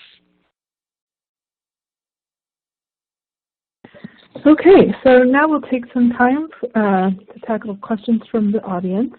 I would like to remind everyone, if there's still time, if you would like to submit a question, look for the question field to the left of the slide window, type in your question there, and hit submit. So to start, how did you go about choosing faculty coaches to participate in that program? Yeah, so thanks for that. So the Centre for Teaching and Learning was not an active part of the selection process, but we did help the remote and online working group prepare a charge for the provost, and then that charge went to deans to recruit people. So in that charge, we mentioned things like looking for folks who were respected in their communities, knew a decent amount about the different kinds of classes that were taught and the modalities in which they were taught in their departments or units. Folks who were curious about learning new things and particularly learning new technologies, open to sharing those ideas and that knowledge with other people, and then willing to spend time in the summer and fall helping, both being trained and then helping their colleagues. So the provost asked the deans to recruit people, and then the different schools approached it in different ways. Some people were selected, some people nominated themselves. So it really depended on the size and the needs of the schools and their particular approaches, how they selected their coaches. Mm-hmm. Is there anything you would do differently if you had a chance to set up a faculty coaching program over again? Yeah, I think there's a number of things that we might do differently. So, one of the things that everyone felt during the summer was just how urgent the need was, and I think that was definitely true. It was very urgent, but it meant that I think we did not sort of step back and take the time to respond in a slightly slower way, and I think that would have been beneficial if we could have maintained a discipline to say we need a little more time to prepare. And one of the reasons why it would have been good to actually hold off from the coaching program, it started at the end of June and went to early August, was that many of our questions had not been answered at that point. There were still a lot of policy decisions being made, and so it meant that we were starting to train without a full sense of the conditions under which people were going to be teaching. So, for example, the recording policy for the university was still being decided at that point, or fine-tuned, and so we weren't able to set up clear guidelines for the faculty coaches who were being trained on how they should explain to their own faculty, what the recording policy was. So if we could have held off a little more, so more questions could be answered, I think that would have been that would be a good thing to do in the future. We did have a lot of practical work in the training. I mean, the training was only 2 weeks, so it was a very short time. And I guess that's another thing that I would love, is that we could have unfolded it over a longer period of time. But, each of the schools were very keen to have their faculty coaches trained so that they could then return to their own units and, put in place the decentralized training. So, but I would, if possible, infuse more of the practical or the practice-based aspects of what we did. We did manage to have a number of practices in classrooms, but there again, we were bound by the timing of the readiness of those classrooms. So we weren't able to practice the Learn from Anywhere modality with some people in the classroom and some people synchronously remote until the classrooms were ready for us to do that. I think a third thing I would probably do would be, we started, again, because the departments and schools felt the issue was so urgent, they wanted as many people to be trained as quickly as possible. So we actually started we had 6 cohorts over, those, the 2 months or so that the program ran, at least the training program ran. But most of them were in the first 2 weeks, and if I could do it again, I would start with fewer cohorts and then build up, because we made some really useful adjustments to the program, I think, that would have had more impact if we could have offered that slightly changed program to more faculty coaches. Were the faculty coaches purely volunteers, or did they get any compensation for their work? So that depended on which campus they were working on. So as I said, BU has 3 campuses, and so 2 of those in some ways are covered by the Charles River campus, and then we have our medical campus in downtown Boston. So coaches on the Charles River campus, the administration there decided that those folks would be reimbursed for their training and for their time during the fall. On the medical campus, the administration made the decision not to reimburse them. So we did have 2 different systems running at the same time, which I don't think is ideal, but that also speaks to the decentralization of decision making at a big institution like BU. And could you talk a little more about how the coaching curriculum was structured?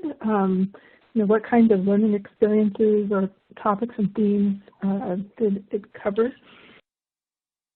Yeah, so it was similar to what I laid out for the remote teaching. We started at the beginning with getting started. What do you need to think about before setting up your class? The sort of typical teaching and learning ideas about backwards design and thinking about learning objectives and assessments, and then your learning activities. So we did dwell in that kind of planning process for a bit, and the way that we made that connect to the Learn from Anywhere experience was to experiment with taking the kinds of learning activities that that faculty were used to doing in their face-to-face classes, and then translating them just in a workshop fashion and as part of homework as well to what would this look like if we were also teaching the remote synchronous group at the same time, or in some cases faculty did get adjustments to their teaching load to teach fully remotely. So we were looking at really a number of modalities that faculty needed to become familiar with within a very short time. The other things that we really looked at as much as we could were issues of equity and inclusion. So one of the things that we know that the coronavirus has really uncovered, or at least highlighted in education, and particularly higher education, I think, the inequities and the sort of lack of equitable access to equipment or Wi-Fi, and so on. So we really talked a lot about what does inclusion and equity mean in not just the remote experience, but the remote and hybrid experience. And again, in some ways we were brainstorming about things that we weren't really sure of at that point, but we were trying to imagine and using the sort of pedagogical knowledge and experience that the faculty brought, from years of experience to be thinking about these questions. We also looked at content delivery, such as, do you flip your classroom? Like, what are the solutions for lecture classes, or even for classes where content might be delivered, in some seminar classes you might deliver content about assignments, for example, or context about particular readings. So we took the faculty coaches through processes of thinking about whether to flip their classes or whether to flip elements of their classes and how to do it, and think about that content delivery. Would they be having their recordings asynchronous so that students could access them at any time and then turn over their actual synchronous classroom time to different kinds of learning activities? We also looked at assessments and tried to think about how to manage assessments in remote and then the remote and hybrid environment. And that was one of the experiences, I think, of many institutions in the spring were the infringements of academic integrity at many places. And so that was a concern for faculty, particularly those from schools or particular kinds of classes where they were more likely to do exams. How could they build the commitment to academic integrity in their classes, but how could they also protect against academic infringement in exams? So those were some of the things that we covered. And then, as I said, the other thing that we covered, which was, I think, a really terrific addition, and this was with the help of Sarah Hokinson, who is the leader of our postdoctoral and professional advancement group, and she ran a session on how to give advice, how to coach, essentially. And this is extremely helpful because I think a lot of folks had not really thought about what does it mean to give advice to your peers, or in some cases for instructors or lecturers to be giving advice to folks that are actually superior to them in the hierarchy. So this was a great chance for us to practice being on both sides of that relationship, and we ran through different scenarios, and I think that was a really great addition to our training. And since that initial training, is there a sort of ongoing program at all, or a sort of follow-up or community among the coaches? So this is where the decentralized aspect, I think, is strongest. I mean, we are following up in terms of producing resources for the faculty, and within each department or school or unit, depending on how the coaches are organized, they are then creating the training for their faculty. And we are in touch with them, constantly through the weekly meetings and emails, and going to visit their meetings as well. And we're trying to sort of identify the things that really need, broader training, such as, actually one of the things that has come up, for example, is pronto. Like, people are, it's new to be you, and some of the coaches have really adopted it very quickly and thoroughly into their classes, and other faculty are interested to hear more about that. So I think that's an example of where we could, where we hope to offer a coach-run training session for faculty based on the social media technology.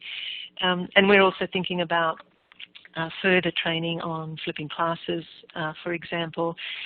Another area that we hope to have a training session on before the end of this semester, or early in before the start of the next semester, is thinking about how to integrate students in different time zones into the classes, because BU has a big international student population, and although that's being addressed by changing the time of classes or discussion sections, to some extent, it also needs to be thought about in terms of the design of the classes as well. Okay.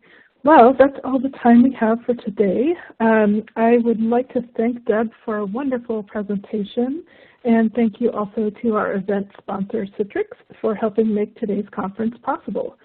If you'd like to download a copy of today's presentation, just look to the Resource Center below the question field. And I'd also like to remind everyone again that in the next day or two, we'll be emailing you a link to the recorded version of the session so you can review it or share it with a colleague.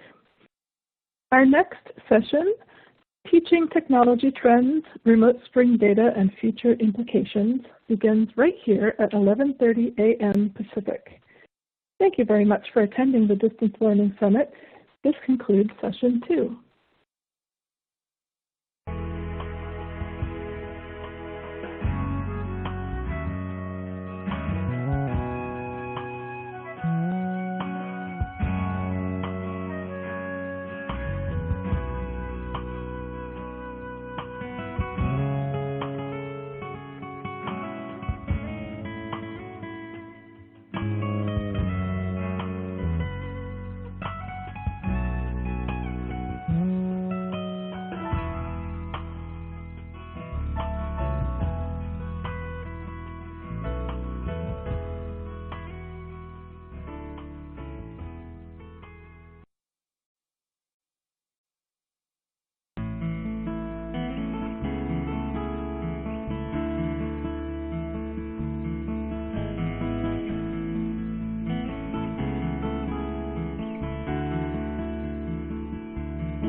Hello, everyone, and thank you for attending the Campus Technology Distance Learning Summit.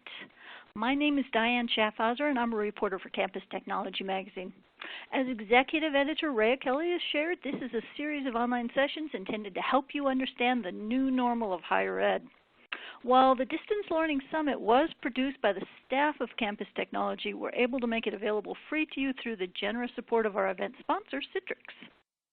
I'd like to welcome you to session number 3, titled Teaching Technology Trends, Remote Spring Data, and Future Implications.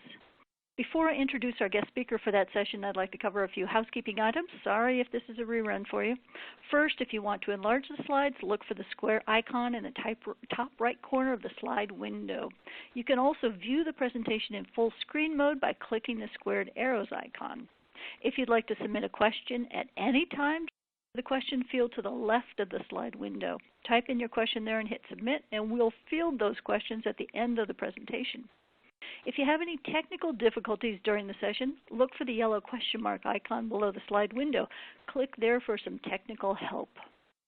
To download a copy of today's presentations, just look for the Resource Center below the question field. And within the next day or two, we'll be emailing you a link to the archived version of this session so you can view it again or share it. The on-demand version of the webcast will be available starting tomorrow. Finally, if you plan to engage on Twitter, use the hashtag CTSummit so we can find you and retweet your posts. Okay, back to our session, Teaching Technology Trends, Remote Spring Data, and Future Implications. Our speaker for this session is Richard Garrett, Chief Research Officer at higher ed research firm EduVentures. Richard has almost 25 years of experience covering higher education research, consulting, and policy. From 2015 to 2019, Richard was also director of, and let me make sure I get this right, the Observatory on Borderless Higher Education, which was a think tank that was part of the Tribal Group focused on global developments in online learning, internationalization, commercial activity, and partnerships. Prior to EduVentures, Richard was North America Director for iGraduate, working with clients of the International Student Barometer, the world's largest survey of the international student experience. From 2005 to 2013, he led EduVentures' online higher education practice. Richard has also worked as a researcher in the School of Education and Continuing Studies at the University of Surrey in the UK, and as a policy analyst at the UK Quality Assurance Agency for Higher Education. He has both a bachelor's and a master's degree from King's College London and a postgraduate certificate in education from the University of Cambridge. Richard, welcome to the Campus Technology Distance Learning Summit. Take it away. Thank you, Diane. Very pleased to be here, and hello to all you out there in the audience. Thanks for joining us for this session. What I'm going to do is use some recent data from the spring and about the spring to reflect on this unexpected moment we're all going through in terms of the pandemic and online learning as the default or thereabouts across U.S. higher education, and what it might mean going forward as we think about life post-pandemic. The data I'm going to use is the CHLOE data. If you're not familiar with CHLOE, CHLOE stands for Changing Landscape of Online Education. And it's an annual survey, now in its 5th year, a survey of what we call Chief Online Officers. These are the folks who go by various titles who are in charge of online learning at 2- and 4-year public and private higher education institutions here in the U.S. The origin of CHLOE was a sense that there was a gap in understanding. The federal government from 2012 has collected enrollment data for what they call distance, aka online students. But in terms of the policy, strategy, practice implications on the ground, school by school, how was online mainstreaming, how was it being integrated, where was it still separate, what kind of students and fields of study and programs were engaged or less engaged, we felt there was a need for a dedicated survey and to acknowledge the emergence of this new Chief Online Officer role that signals that online learning is more and more moving to the institutional center. But obviously a lot of variation and nuance by institution and institution type. So the fifth Chloe survey ran in the spring of 2020, and naturally enough, since we were suddenly in a pandemic and online learning was center stage, we changed our plans and ran a survey focused on what happened in the spring and chief online officers' views about what worked and what didn't work and their plans for the fall. We're obviously now in the fall. We know something about what institutions have done. We know something about how it's going. We've got a sense of enrollment this semester.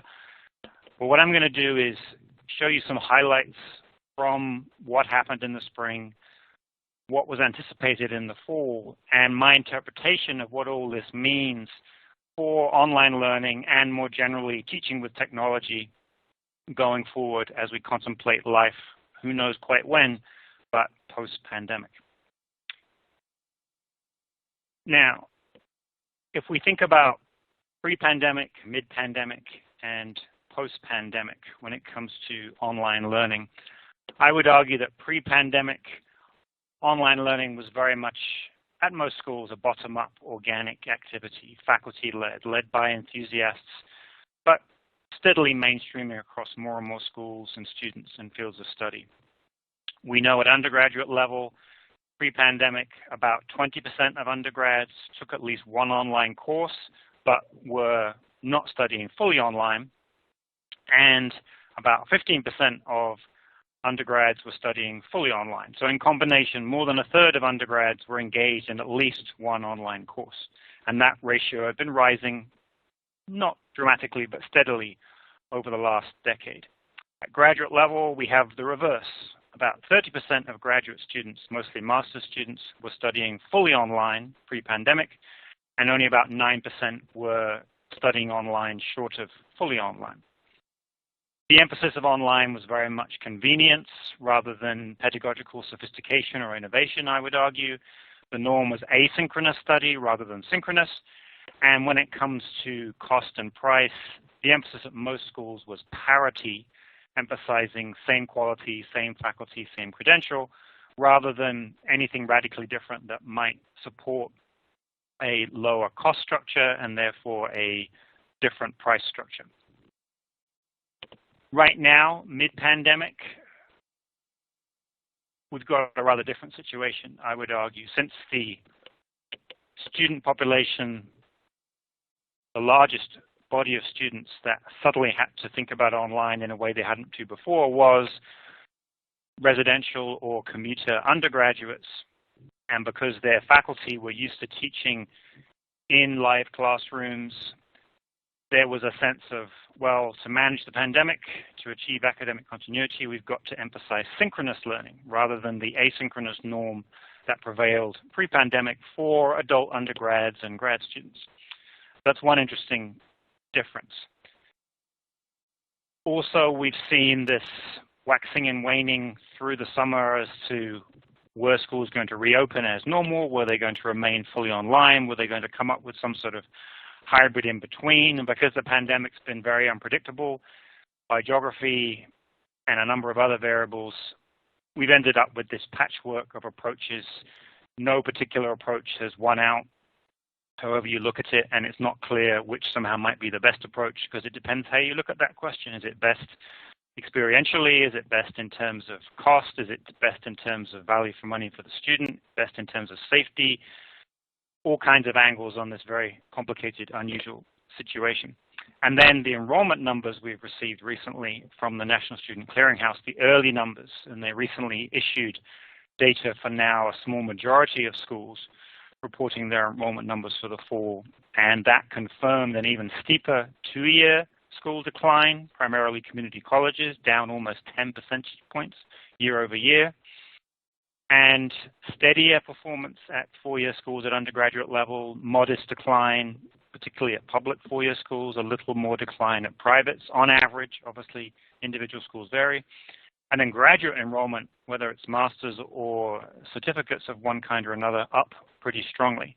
And we also know from the National Student Clearinghouse that what they call primarily online schools, which is essentially fully online or thereabouts schools, are doing particularly well this year, which suggests that some students at least said, well, if I can't go on campus, maybe I should just embrace online by schools that notionally know how to do it, have the most experience, or it may have brought people into the higher education fold who wouldn't have otherwise been interested because the economy suddenly soured as opposed to the long economic recovery we've enjoyed until the beginning of this year. So going forward, as we think about life post-pandemic, whether that's maybe spring or it might be next summer, it could be a year from now, who knows?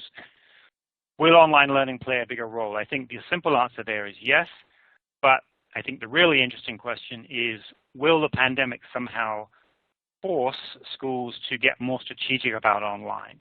Have it be less just bottom-up faculty choice, student choice, and more institutional strategy? What is the right combination, say, of on-ground and online for a particular student type, particular field of study, particular level of study? Will schools start to really differentiate between different flavors and combinations of online? Will this be the push that the market previously lacked to get online learning to the next level, or perhaps the opposite will happen? Will there be such nostalgia for campuses, whatever that means, that people will actually retreat and say, I just want to experience in-person, social, campus-based higher education, and online learning can very much go to the back of the queue until we've got over our pandemic trauma, if you like. So bear those 3 points in time in mind as I go through, and I'll conclude with some of my thoughts at the end. So let's just set the scene and remind us of the challenge going into the spring. We asked chief online officers, and we got responses from a little over 300 institutions back in the spring. And we asked them, give us a sense of how many unique courses and how many course sections were you dealing with that had to go from face-to-face to online or remote instruction in short order. And you can see that the average was 560 courses per institution, over 1,000 sections. And for some of the larger institutions, not least R1s, the numbers are significantly greater. And what we call enterprise institutions, we mean schools that have really scaled up their online programming and enrollment. Pre-pandemic institutions that have at least 7,500 fully or partly online students. And then we also asked about instructional designers. There was this challenge to suddenly turn all these face-to-face courses into remote learning courses, and what resources were available to do it. And you can see that the average number of full-time instructional designers late 2019 was a mere 3 across the sample. It was higher, say, for R1s. It was lower for community colleges. And then part-time instructional designers, a bit more manpower, as it were, but not significantly more. And then we also asked in June 2020, around the time we took the survey, has that instructional design complement changed? And in general, you can see a little bit of increase at certain kinds of institution, but public 2-year, even private 4-year, on average, the N size remained exactly the same. So therefore, it's not surprising that the way that the spring remote pivot was coped with was as much bottom-up as top-down, as you'll see in a moment. We also asked what proportion of faculty had prior experience, or actually no prior experience of teaching online. And you can see it did vary a bit by sector and between full-time, part-time, tenured, and non-tenured. But as a rule of thumb, about half of faculty going into the pandemic had no prior online teaching experience. And then we asked the same question about students. And you can see at undergraduate level, again, about half had no prior experience of taking an online course, at least at the institution concerned, whereas at graduate level, the ratio was significantly lower. So given all of that, what happened in the spring according to the Chloe 5 survey? I'm going to call out a few things. So we asked, how did the institution go about converting all these face-to-face courses to remote courses? Did faculty take the lead? with no real institutional oversight? Did faculty take the lead but working within an institutional framework? Did faculty work within departmental frameworks, or was there some sort of collaboration between individual faculty, academic departments, and the institution? And you can see that by far the largest response was the first one. Faculty took the lead in remote course design. And that's not surprising. If we look at the previous slides, where you have huge numbers of courses that have to be converted very quickly, and the instructional design resource is pretty modest in terms of instructional designers available per course, the only practical solution at most schools was for faculty to take the lead. But you do see some semblance of frameworks, structures, collaboration, and collectives alongside, but very much in the minority. And to some extent, as the title says, that was going with the cultural grain as well as the organizational grain. But the question we have to ask ourselves going forward is this kind of approach to online learning? That's partly emergency management, I accept that, but it's also partly in tune with the way online learning has emerged, which is bottom-up, organic, faculty-led in the main. Is that the best way to continue to mainstream online learning and get the most value and quality out of online learning? We then asked chief online officers where they spent extra money, knowing that money was often tight during this time, or at least what were going to happen to budgets was uncertain. And we asked, did you spend significant money on buying technology, software licenses, and so on? Did you buy laptops for students? Did you train faculty? Did you enable internet access for students? Did you spend money on orienting students to online courses that they weren't familiar with? Did you spend a lot of money on accommodating students with various kinds of disability? And you can see, again, it varies somewhat by institutional type, but in the main, significant extra expense was devoted to two things: buying access to technology, Zoom being the obvious example if there was no video conferencing platform available, as there was not at many schools, at least not in a scaled-up, standardized way. That was a big impetus, not least because faculty were desperate to maintain synchronous continuity rather than go for some sort of asynchronous version of online that an LMS that is almost ubiquitous across all schools these days would have enabled. And then the second thing institutions spent significant extra money on was faculty training and professional development. Again, this disconnect between so many faculty with no prior experience teaching online in any form and the need for them to suddenly have to do so at scale and in short order. Whereas other things, laptops for students comes third. That's significant at some schools. But the other three, not so much. And I think the one that may be most striking is the relative lack of attention to student orientation.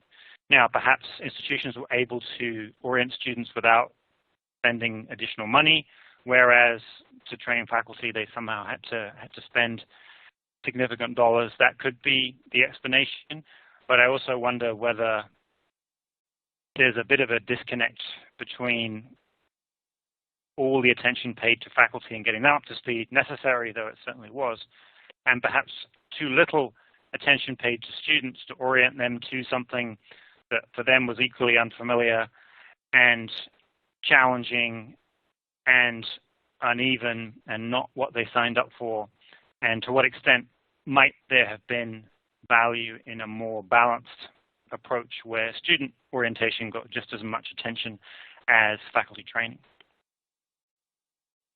Now, we also asked about which tools and technologies were front and center during the remote pivot in the spring. All the news media was focused on Zoom and video conferencing, and certainly that popped up here strongly as well. But we asked about other things and tried to get a feel for, was a particular tool or technology universally used, widely used, but not widely, uncommon, not used, and then in some cases it just really depended on which corner of the institution you were talking about. And the LMS really came out top in that nearly 70% said it was a universal feature of remote instruction, and the bulk of the rest said it was widely used. Zoom or other forms of video conferencing generally, much lower universal ratio, but in combination with widely used, also very high. And then everything else, you see it's a much more complicated picture. You've got a few schools doubling down on that approach, and then you've got just as many, if not more, saying we really didn't use it at all. And I'll just call out the one at the bottom, third-party courses, meaning rather than build a lot of remote courses yourself, school by school, might it have made sense to turn to, say, a Coursera or an edX, where there are a lot of pre-existing courses there, and in an emergency situation, might that have been a better use of resources, resulted in a better, more consistent student experience? Perhaps. But you can see no institution said that was their main strategy, and a significant majority said they didn't even engage in such third-party options at all. So there's a lot more detail there, but let me keep going just in the interest of time. We were also keen to know whether schools that were serious about online learning before the pandemic had a different distribution of tools and technologies as they went about managing the pandemic. And overall, there weren't huge differences, but the schools in green, the green bar, these are schools with more than 7,500 fully or partly online students pre-pandemic, did show a wider range of tools and technologies in their toolkit, and they were more likely to cite universal or wide use of things like video recording and distribution, remote proctoring, accessibility tools, and student support and retention tools. Just a sense that they were more set up, had more tools and technologies available, and therefore had a wider palette to turn to when trying to manage this unexpected emergency. The one interesting difference in reverse is virtual labs and simulation. We actually found that schools with fewer online students pre-pandemic were more likely to cite universal or wide use of such things during the pandemic. And my explanation of that is that the schools that have grown large online pre-COVID tend to have a very asynchronous, text-heavy version of online developed over a number of years and are just dabbling in things like virtual labs and simulations, and may not even, in some cases, teach fields that require such things.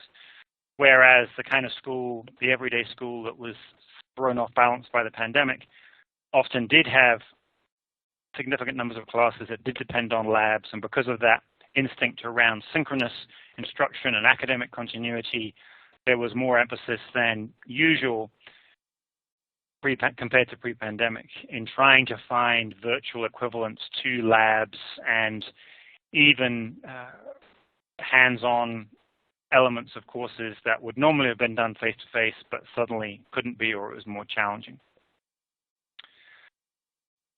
We also asked about the state of play when it comes to not just adoption of these tools, but has the institution settled on a single enterprise-wide solution, or do they have all kinds of things installed across the institution?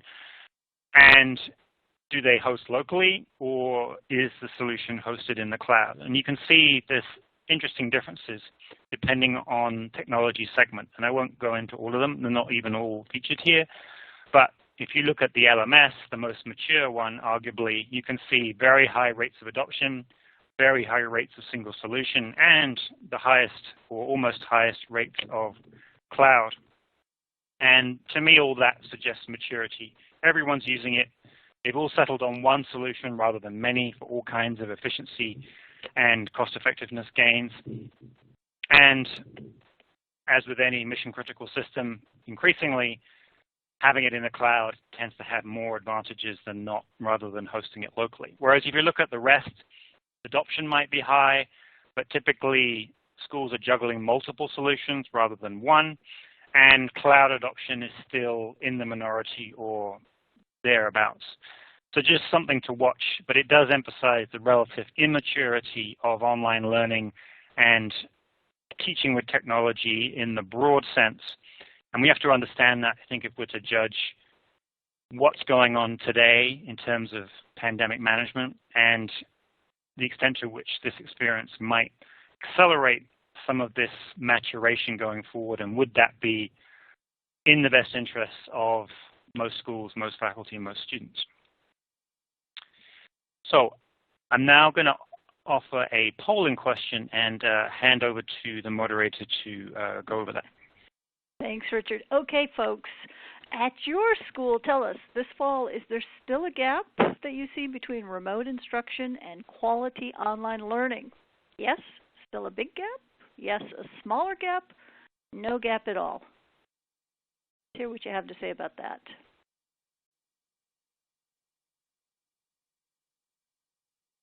We'll just wait a few more seconds here.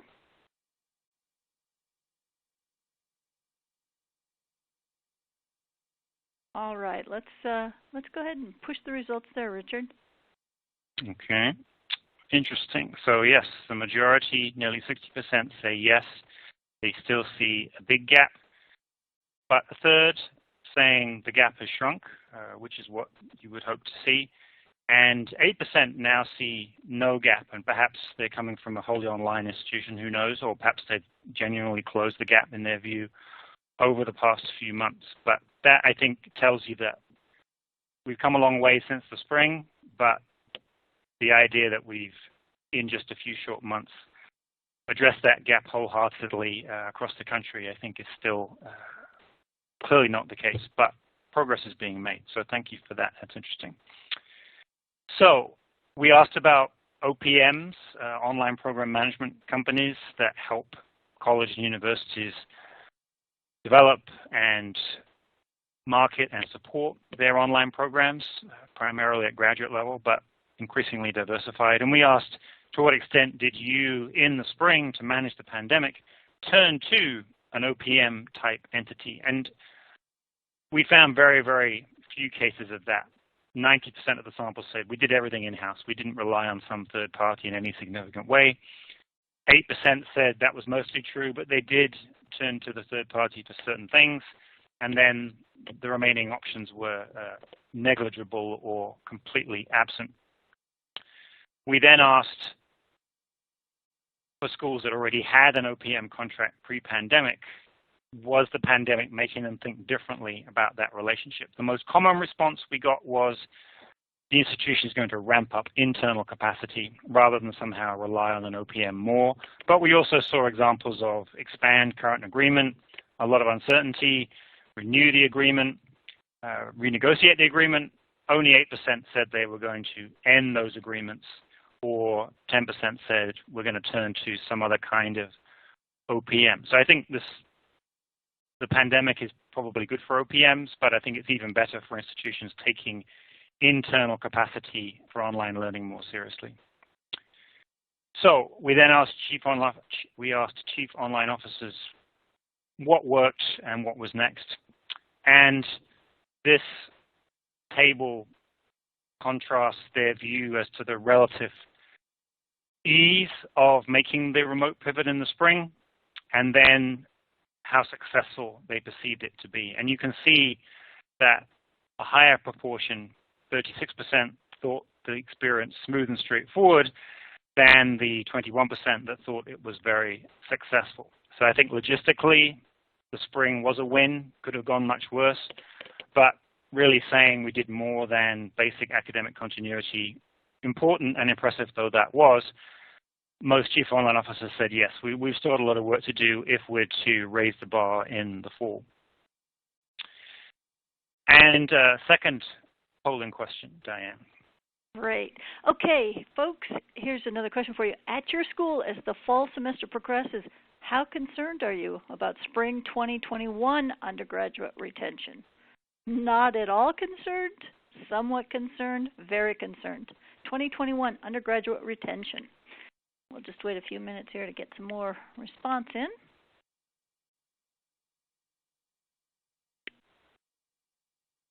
Well, I'm not sure where people are right now. Oh, okay. Now they're beginning to trickle in here. Let's just wait a few more seconds here. How concerned are you about spring 2021 undergraduate retention? Okay, go ahead and push those results now, Richard. Okay, so to the middle of the road, about 2/3 saying they're somewhat concerned, but then far more saying very concerned than not concerned at all. I do think, not least because we've seen the shortfall in enrollment, or at least not the counter-cyclical enrollment bump we remember from the Great Recession, at least not so far, and because there's so much unusual about this particular experience in terms of online learning suddenly being there rather than higher ed in its normal form being a refuge from otherwise difficult circumstances. I think everyone's concerned that the proportion of students that defer or transfer or whatever it may be may continue to go up rather than start to go down if the pandemic continues and if schools continue in this sort of hiatus of enough online to manage safety, but not such a transformative, immersive, compelling experience that it overcomes student doubt and reticence about what is the experience, what am I paying for, should I rethink? So thank you for that. So we asked chief online officers about their plans for improving remote instruction for the fall. And we were trying to get a feel for to what extent was this going to continue to be a bottom-up faculty-led initiative, if only because the scale and the timing required it, versus where institutions saying, okay, the spring was what it was, we didn't have any warning, we had no choice but to do it the way we did it. It was fine, but we know it left a lot to be desired.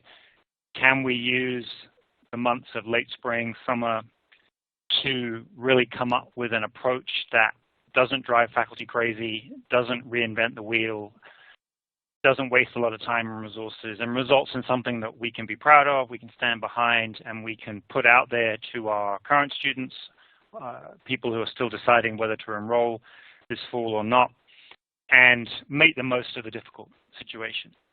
Obviously, what was going on at that time, back in late spring and then through the summer, was a lot of ups and downs in terms of, was the pandemic here to stay? Was it going away? Was it getting worse? Was it getting better? Did it vary significantly by geography? How was it possible to COVID-proof a campus? Was it simpler to go online and not overcomplicate things? And many schools, I think, held off making a decision. Some prevaricated. Some changed their mind. And that, I think, was a difficult climate in which to make big strategic cross-institutional decisions about how to move forward, never mind actually successfully implement those. So the results you see here, I think, are consistent with that reality back in the late spring, but also anticipating all of that challenging territory that was to come through the summer. So we asked, insofar as you are planning to do something different this fall, and nearly every chief online officer said that they were going to do things differently, what were they going to do? And we asked, will you require all remote courses to use a common template? That's been cut off there, I think, so apologies for that. Oh no, I'm looking at it wrong here, so sorry, I'm confusing myself. So if I look at the labels for the chart itself, what proportion of respondents said that they're going to ensure that remote courses meet a common set of quality standards? What proportion are going to say all courses must use a common course template? What proportion would say we're going to employ common tools and common technologies across all our remote courses, or at least the vast majority of them? What about minimum expectations for faculty-student interaction, or enhanced faculty professional development and training, and then enhanced student orientation? And the options were required of all courses, implemented optionally, wide variation, just depends on which corner of the institution you're talking about, and then something that the institution is not going to do. So very few said we're not interested in this idea at all. And often the most common response was, we will require this of all remote courses. So 43% said they were going to require that all courses offered remotely must adhere to a common set of quality standards. and 33% said we're going to employ a common course template, and so on. But higher ratios for enhanced faculty professional development than, say, common course template. So train the faculty to manage the situation, develop courses as they see fit, rather than the institution say, we're going to arrive at some common ground here. It's going to save everyone time and money and perhaps result in a higher quality, more consistent student experience under the circumstances. So we still have this tension, I think, in these numbers between acknowledging, yes, this is a tough situation. Maybe we need to think differently. Maybe we can't just do things the way we've always done them. But on the other hand, we're a distributed institution and culture, and we can't just magically change that overnight, even if everyone is suddenly doing things they never imagined they would be doing a few short weeks before. So this tension, I think, is alive in higher education right now as schools say, the longer this goes on, the more we have to break with the cultural grain, versus the only way we can really operate as an institution, even under emergency circumstances, or particularly under emergency circumstances, is to continue to allow everything to be faculty-led and balance the pros and cons of that model versus something more centralized. We asked chief online officers how they thought students' views of online learning was affected by this emergency remote spring. And the thick green line rather, is the average for the sample as a whole, and then the other lines refer to various institutional types. And you can see there's really no clear pattern here. The most common response was either views of online unchanged or a little bit of positive improvement. Very few said their view of online has significantly improved, as well, even fewer said that it had become much worse, remembering that many of these students had no prior experience of online learning at all. And if we contrast that with chief online officers' views about faculty, how did faculty attitudes to online learning change after the remote spring? Interestingly, you see a clearer pattern, less range by institutional type, and a much more obvious positive skew. For students, only about 10% were thought to have a much more positive view post-spring. For faculty, it's more like a quarter. And 40 to 50% in most cases had a somewhat more positive view of online after the spring. So in combination, it's very much a majority positive shift, whereas for students, much less so. So again, we see this interesting, lots of attention paid to helping faculty figure this out. Again, very necessary and important. Relatively less attention paid to helping the students figure it out. And you see, at least in the eyes of the chief online officer, that their views of online learning are therefore, for faculty, much more positive, and for students, much more ambiguous. Now, I want to end with a few slides and then talk about my conclusions, and then we'll see what questions there are. So at EduVentures, we work with a Canadian firm called ListEdTech. And ListEdTech, for a number of years now, has specialized in aggregating data about which colleges and universities in the US and increasingly around the world use which technology systems. And that's everything from learning management systems, student information systems, retention systems, CRMs, you name it, they track it more or less.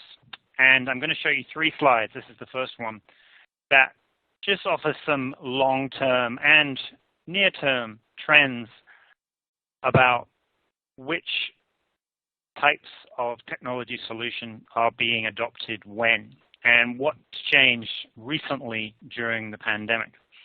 And the way these slides are structured is it's showing on a 20-year average the relative movement of technology implementations in a given year relative to that average. So if you see the line for a particular segment move above the mid-dotted line, that means that in that year, that particular segment was being implemented at an above average level. If you see it below the line, then in that year it was being implemented below average. And again, I won't go through every one of these, but I will point out a few interesting trends, at least interesting to me. So one is career readiness tools. So these are tools to complement the career service on campus that help students do everything from improve resumes, build networks, find work experience, that sort of thing. And there's been a real boom, as you can see, from 2015, 16, 17, 18, there was an ever steadier increase in the number of schools implementing such tools because schools were under more and more pressure to justify tuition, return on investment, and so on. And then, interestingly, recently, these solutions have fallen back below the average. Now, it's not shown here, but I will say that this segment has become one of the largest of all EdTech segments in recent years, just in terms of the sheer number of implementations across North America. Yes, it's fallen off, but that may be partly because most schools where it makes sense, certainly most larger institutions already have some sort of solution, although many have more than one, so there's perhaps some consolidation on the horizon. But there may also be a sense of let's stand back and allow these tools to work rather than keep buying more and trying to keep up with the latest trend or integrate lots of different solutions into one. But that's become a serious segment.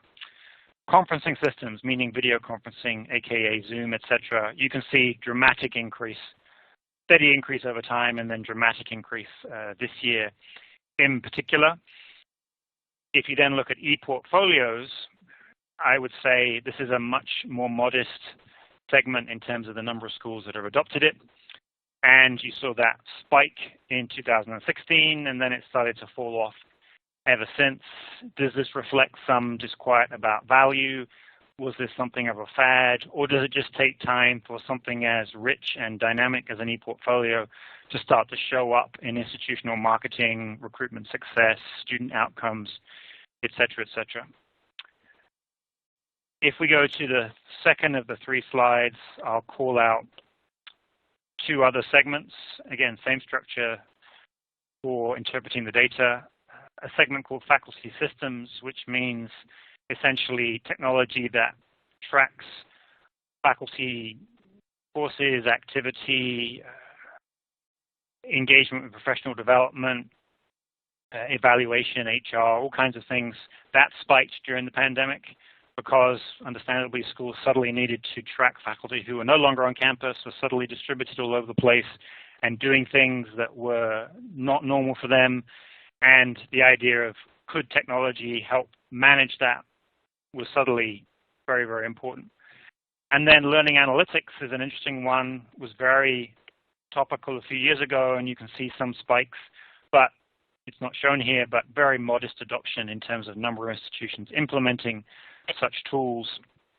And this could definitely be a case of saying, well, nice idea, learning analytics, let's try and surface insights that we just can't glean from sort of other kinds of tools or just faculty insight, but really trying to leverage those insights at scale and make them meaningful and actionable across multiple courses, multiple programs, really moving the needle on student experience or outcomes. I think that's proving challenging. So again, it could be a slow burn. It may just take more time to start to show benefits. Perhaps some of the downturn is the fact that many broader solutions have added analytics as an element. So you get this cloudiness between a point solution dedicated to learning analytics versus one that's part of a SIS or a CRM or an LMS. And then the third one, I'll show you the remaining EdTech segments. OPMs, this is a count of OPM program partnerships, not institutional level deals, but regardless, you can see that line continuing to grow way above the long-term average. A little softening during the pandemic, I think, because suddenly schools were busy, distracted, and launching another random master's with an OPM may not have been top of mind, but still way above that long-term trend, suggesting that as the online market has grown and become more crowded, particularly at master's level, schools if their ambitions go beyond their immediate geography and brand, do increasingly feel they need some heft, if only in the form of marketing, to manage that. Proctor systems, perhaps after Zoom and video conferencing, another much touted feature of pandemic emergency management. And you also see a segment that has done well in recent years, falling off a little bit. Again, perhaps most schools that needed such a tool have one now, and we'll see once we have the full 2020 data, the extent to which schools invested in the fall in these tools rather than back in the spring. And then finally, retention. This is another, like career services, a major segment now. Many schools have adopted some kind of student retention tool over the last few years, but you see that same softening. And is that because schools that could seriously contemplate such a solution have already bought one, or schools are now trying to consolidate lots of multiple solutions into something coherent and functional, or again, are point solutions being swallowed up or challenged by enterprise solutions that combine lots of different functionality, including student support and retention. So I'm showing you all of this just to emphasize that with our partner ListEdTech, we have a lot of segment-level data, institution-level data, data over time about what's really going on across this panoply of online learning and related tools and technologies, and looking at them all side by side, I think, starts to fill in some of the gaps as to what's really going on, what's been developed, what hasn't been developed, and we can also start to think about combinations of tools and technologies and the extent to which it starts to distinguish a school or a certain approach to online learning as somehow better than average for a certain goal and purpose. So my final slide then, future implications. So the headline, I think, is that this is an opportunity for higher education leaders, particularly online learning leaders, to push forward, to use this strange moment to action certain things that may have seemed slow-moving, stuck in the mud, inert previously, running up against cultural norms. But I think there's also a risk that because of the strangeness of the situation and the nostalgia for face-to-face campus interaction of whatever kind, we might actually see a sort of lull the other way, and then perhaps longer term, a more mature, sophisticated version of online may emerge. So right now, schools are in this no man's land of, do they really double down on online learning because it's somehow here to stay? Or do they say, well, this will pass, we're going to go back to normal in a few months, and let's not try and reinvent the whole institution when that reinvention may look silly somehow in a few months' time, when we know most students, most faculty just want to get back to campus. I think the pandemic has underlined the challenge of, well, which tools exactly should a school have at their disposal, in what combination, to really affect high-quality online learning? Yes, we have an LMS. We've suddenly got this surge of interest in video conferencing, but all these other tools, different kinds of adaptive learning or certain advising and support tools or career services arrangements around the edges. What do we mean by online? The right balance between synchronous and asynchronous, self-paced and cohort-based, group work versus individual work, all kinds of questions that are in flux, complicated, and not open to simple solutions. But is this a moment for schools to say, look, we've really got to figure this out, even if it's program by program, and arrive at something that just feels a little less artisan rather than months into an emergency and decades into online learning, something that feels a little more deliberate and intentional and coherent at the institutional level rather than just at the course level. I think there is this battle looming, if you like, between culture and pandemic. Pandemic's certainly a mightier force than the academy is used to facing, but that doesn't mean that should the pandemic subside in the relatively near future, that cultural norms will not reemerge, and online learning will go back to being a primarily bottom-up, choice-based activity, which certainly has its virtues, but won't push online learning to becoming more powerful, more distinctive, focusing not just on the convenience, but also cost and price potential, quality and outcomes potential. So I think we have this interesting moment where is everyone just too busy and distracted to use this time to good effect, or actually are schools behind the scenes, not least because they're very conscious of student ambiguity about the moment and not wanting to make a relatively weak fall enrollment picture even weaker in the spring, and then it's hard to even think ahead to fall 2021 in terms of will it mean more disruption if the pandemic's still here, or might everyone just sort of settle into an accommodation around okay online learning, and the disparity we've seen enrollment-wise this fall will be made up for in a bit of a boost next fall. But I think all of these things have to be thought through, and the answers schools give in the end will determine whether the pandemic in retrospect emerges as a real game changer, or whether in fact it's a sort of strange blip that we look back on and it's a special case rather than a step change that got us where we're going to be in a few years' time. So I will pause there and hand it back to Diane for any questions. Great. Thank you very much, Richard. Covered a lot of ground there. Okay, I just want to remind everybody out there, there's still time if you'd like to submit a question. Just look for the question field to the left of the slide window, type in the question there, and hit submit. All right. Here's an interesting question. What can schools do to encourage more first-time undergraduate enrollment? I mean, we just had the National Student Clearinghouse numbers come out, and they didn't look good.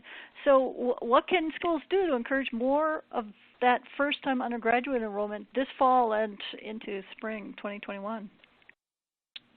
Right. I think schools really have to, and some are doing this, I'm sure, but really get to the emotion of the college experience, not just the procedure and the facts. I think some schools have done a much better job than others in really bringing the student voice to the forefront, students adapting and getting creative around managing this unexpected situation, showing the fun side of it, the social side of it. This is an opportunity to build character. In a way, you could say this is exactly the kind of challenge that help students grow and be more independent and self-reliant and adaptable. And I think those schools that have done that have often built a sense of camaraderie and community and feeling like we're all in this together and I don't want to miss out on this. And this is not what I want exactly, but I could get so much out of it if I have the right attitude towards it. And the school then goes out of their way to keep those connections strong and build those student networks and just make the experience as familiar and immersive and engaging as possible, accepting that it's also very different. So I think that's the key, and I think schools have to sort of get out of a situation where they're constantly second-guessing themselves and saying, well, we'll do this for a little while and then we'll go back to normal, which is understandable, but I think it's better to make the most of the reality you're in and the likely reality for the coming months. And if suddenly you can go back to normal, then no one's going to complain and you'll be just fine. But hedging and second-guessing and not really committing to this or that approach, I think just makes students similarly uncertain and not willing to commit and feeling like, this is a big decision, I can put it off. I can do something, I can do a few courses online, I can work, do something, and just not roll the dice when the odds just look very risky. Okay, well, this is a good follow-on question then. What do you recommend for enhancing social presence among the students in an online environment? Right. I think it's critical. I think the asynchronous norm that we've become used to, focused on busy adults at undergraduate level and grad students, is really not a good fit for the typical young undergraduate. So they need a form of online that doesn't just slavishly imitate the traditional classroom, because that can be just as uninspiring. But I do think synchronous at the forefront was the right instinct, and judicious use of video conferencing, and with the increased functionality we're starting to see from the platforms that allow breakouts and much more control over who's speaking and who wants to speak and what the student's doing if they're not speaking, and finding that balance between, you don't want too much surveillance, but you don't want to feel like you're just in some sort of low quality piece of technology that doesn't do very much and doesn't work properly half the time. And so it's bound to take some time. But I think faculty need to find ways to think about diversity of activity, so it's not all just listening, or it's not all just typing comments on a discussion board, that there's a lot of self-paced activity, yes, make the most of the medium. You don't have to all be in the same place at the same time, but reserve for that hour or two each week where you are all in the same place at the same time virtually, for things that you can't do remotely. I mean, it's a bit like the flipped classroom analogy. All the sort of reading and going over prepackaged materials should be done remotely in students' own time. The live problem-solving, group work, homework type activity is much better done in a group setting with live faculty interaction. You can only stage and script that so much. So it's just basic good teaching and learning practice, but adapted to this particular medium and acknowledging its strengths and its affordances and just getting creative. It's a sort of odd mix of, it's not exactly, rocket science. It's not like anyone suddenly come up with some brand new teaching and learning theory to manage the pandemic. It's stuff that experts have written about and advocated for years. I think it's more that is the change of medium, the missing push for more and more faculty to say, wait a minute, why am I teaching the way I'm teaching? And could I do it in a more optimal fashion? Now I'm suddenly having to question all the assumptions about the technology, the classroom, the whiteboard that I take for granted, but now suddenly don't have. And hopefully it will result in, over time, better teaching, whatever the modality. Very good. Here's a question about a particular product segment. What do you think is going to happen with the video learning platforms in higher education? And by this, the attendee means products like Kaltura, Panopto, Echo 360. Mm-hmm. Yes, I think it depends on, well, one way to answer the question, I think, is how strategic and systematic institutions might get when it comes to using those platforms, rather than just sort of see them as a passive repository, that they actually become an institutional asset where you're creating this content, you're putting a lot of effort into it up front, but knowing that you have a form of online learning or partially online learning that allows students to engage in a self-paced fashion, which means you're amortizing those costs over a large number of students and a certain amount of time.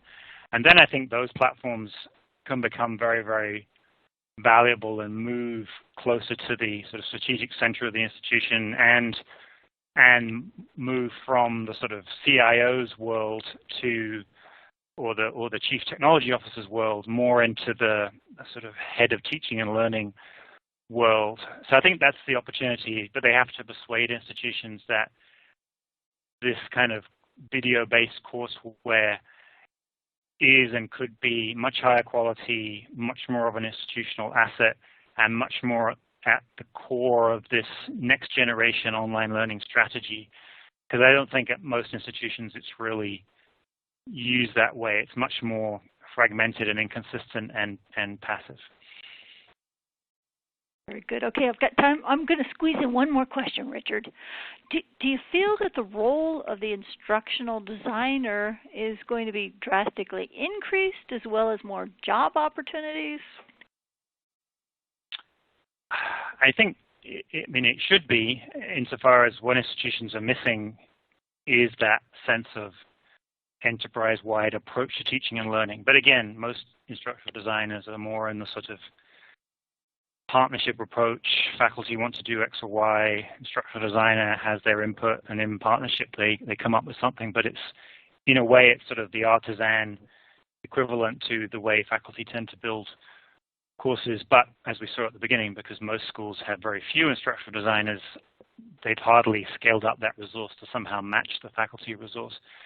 So I think what I think ideally would happen is that there would be a sort of new compact between faculty and instructional designers where teaching and learning, as the saying goes, would be recognized as more of a team sport, and faculty provide a certain kind of expertise, but there are others who could provide other kinds of necessary expertise. And you need to find a way to scale that up that doesn't alienate faculty, but does improve the quality of the experience and make it more efficient and cost effective.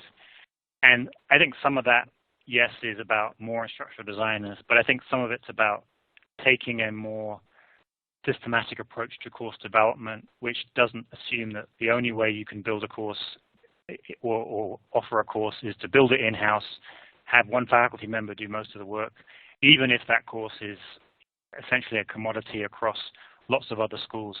How can we better draw the line between the courseware that ideally we should probably buy at most schools rather than create, but the instruction and advising and spontaneous guidance that only live expert faculty can provide on the ground?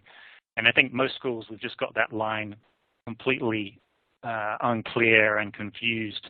And as a result, we don't really know what to do with the instructional design resource. We don't really know how to talk to faculty about rethinking their role in a way that's in their interest as well as the students' interest. But again, hopefully the pandemic will give institutions enough of a sort of wake-up call to say, wait a minute, why don't we be a bit more rational about this? We're not trying to, it's not a zero-sum game. We're not trying to make faculty lose and instructional designers win or anything like that. But I think there's a win-win. Faculty can have a more rational, balanced existence, do more of what they enjoy, what they're best at, what they're uniquely qualified to do. But the institution can invest in infrastructure and technology that recognizes that we're in a mass system here. We're not dealing with little artisan institutions teaching 5% of the population. We're trying to teach 50, 60% of the population and get far more of them out the other end successfully, and leverage technology to hold down costs and improve quality. And if we're to do that, we have to have more than just an artisan approach. Very good. That's all the time we have for today. If you want to hear more from Richard, I think it's next month, isn't it, that EduVentures will be hosting its own virtual conference, and you can find more on the website for EduVentures on that. I'd like to thank Richard Garrett for a very informative session, and I want to thank Citrix also for sponsoring today's event. I'd also like to remind all attendees that in the next day or two we'll be emailing you a link to the archived version of the session so you can review it or share it. And with that, I'd just like to thank everybody for attending the Distance Learning Summit. This concludes today's event.